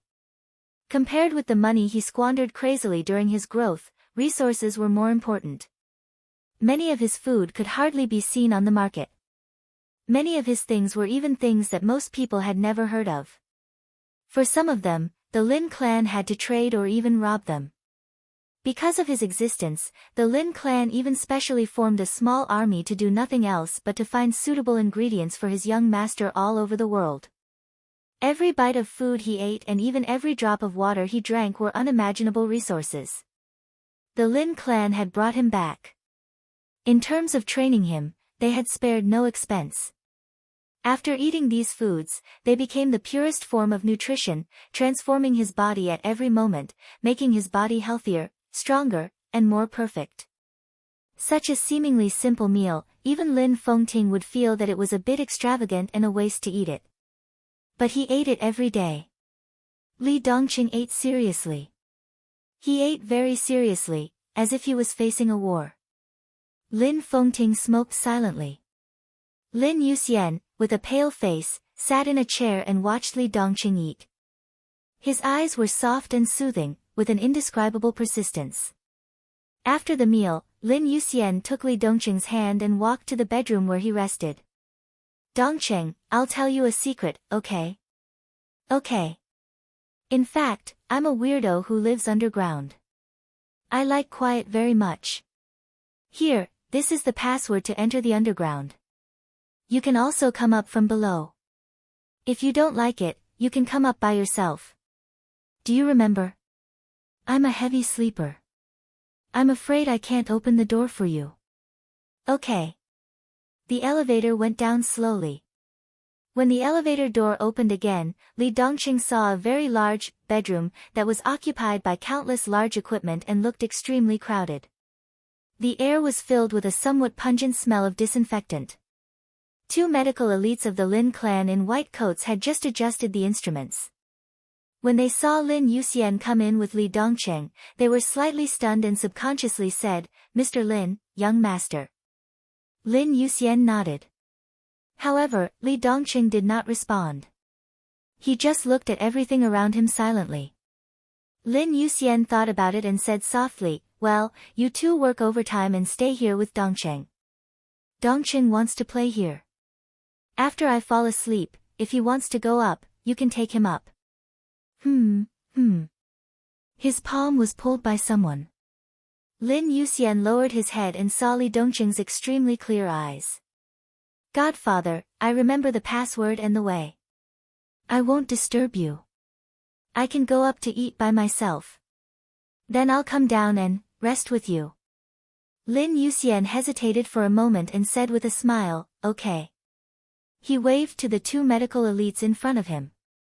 After they left the bedroom, Lin Yuxian, who had some cold sweat on his face, said with a smile, "Good son, I'll take you to see my big bed." The 2 of them held each other's hands and came to a metal can that was almost completely sealed. The iron can was oval in shape. It contained a part of the blue liquid with a hint of black, which was almost solidified. Lin Yuxian pressed a button. The liquid in the hibernation chamber began to boil and turned into large pieces of blue foam. "Is it beautiful?" Lin Yuxian asked with a smile. The air began to fill with the bitter smell of countless drugs combined together. It was even more unpleasant when mixed with the disinfectant. Li Dongqing looked at the hibernation chamber in front of him and nodded seriously. "This is my big bed. I like to sleep in it the most. Lin Yuxian took a deep look at Li Dongcheng and said with a smile, I'll go to rest. If you're bored, you can go up or ask someone to send some toys. Don't worry. I sleep deeply and won't wake up. Okay. Li Dongcheng nodded. Lin Yuxian took off his clothes and opened the hibernation chamber. The moment he took off his clothes, a body full of bruises appeared in front of Li Dongcheng. Chest, back, thighs, arms, on Lin Yuxian's body, there were countless wounds crisscrossing, which looked like a very ferocious and strange pattern. There were some new wounds. The moment the bandages were removed, blood flowed from the wounds. Lin Yuxian, who was pale, gritted his teeth, but there was a smile at the corner of his mouth. In this way, he looked like a rag doll that had been torn up at will and violently sewn together. Li Dongcheng was neither afraid nor excited. He just stood there and watched silently. Lin Yuxian slowly lay down in the hibernation chamber. Countless bubbles drowned his body. The potion seeped in along the wounds. The pain began to spread all over his body. Lin Yuxian gritted his teeth and looked at Li Dongcheng. He chuckled and said in a trembling voice, then I'll rest. Okay. Li Dongcheng quietly nodded his head. Lin Yuxian pressed a button and injected himself with a small amount of anesthetic. Then the hibernation chamber slowly closed. Countless bubbles with a bad smell covered him. The hibernation chamber made a soft sound. There seemed to be two worlds inside and outside the chamber.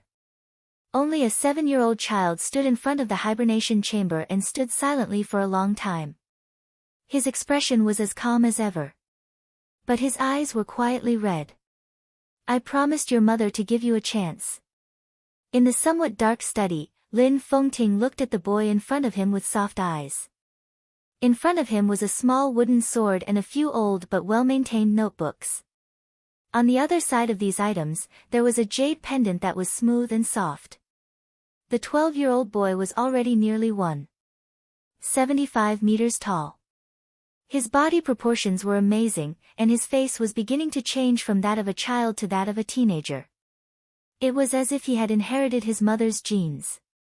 His facial lines were extremely outstanding, and he already had a somewhat perfect appearance. He stared at the somewhat rough wooden sword and the notebooks that were basically stacked together. Lin Fengting also looked at him quietly. The wooden sword was left by Gu Xianyan.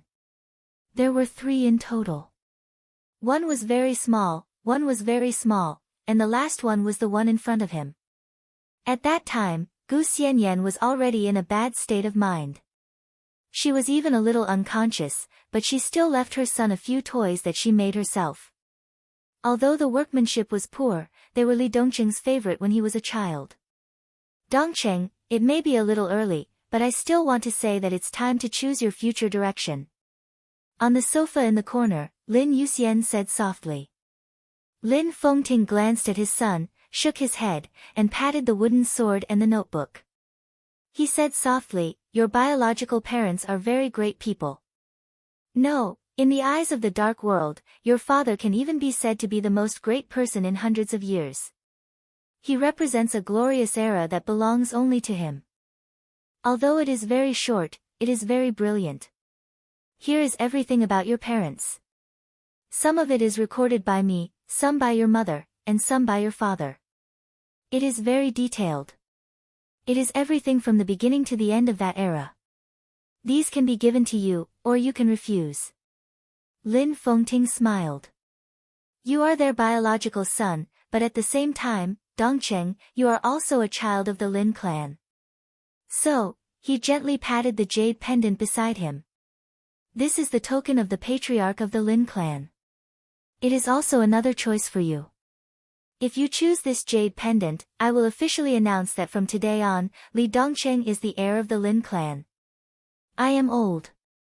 After me, you will be the patriarch of the Lin clan. The martial arts of the Lin clan, all the resources of the Lin clan, and all the information will be open to you. After I die, you will take my place to guard the countless branches of the Lin clan. When you have nothing to do, you can travel around the world. You will be as rich as a country, free and unrestrained, and live a carefree life. These are all yours. He gently patted the wooden sword beside him. If you choose this, what you get is actually just a story, the story of your biological parents. But you will also bear a lot of things, a lot of resentment, and a lot of hatred. These should be borne by you, but also should not be borne by you. Your future life will be completely different from now. I can't describe what kind of life it will be, but it will definitely be different from the life you choose this jade pendant for. Lin Fengting looked at Li Dongqing deeply. Child, what do you choose? Master, Godfather, actually, in a somewhat dark environment, Li Dongqing quietly looked at the wooden sword in front of him and whispered, actually, there is one thing you didn't tell me. What? Lin Fengting suddenly felt a little uneasy and worried. That is, Li Dongqing laughed. His eyes suddenly turned red. I shouldn't have been born in the first place. You didn't tell me that the reason why I was able to be born smoothly was because my mother killed my biological father with her own hands. Lin Fengting and Lin Yuxian trembled at the same time. The two stared at the young man with red eyes in front of them. Li Dongqing lowered his head slightly and murmured, I don't know why. He laughed self-deprecatingly. Actually, I remember it all. I don't know why, but I really remember.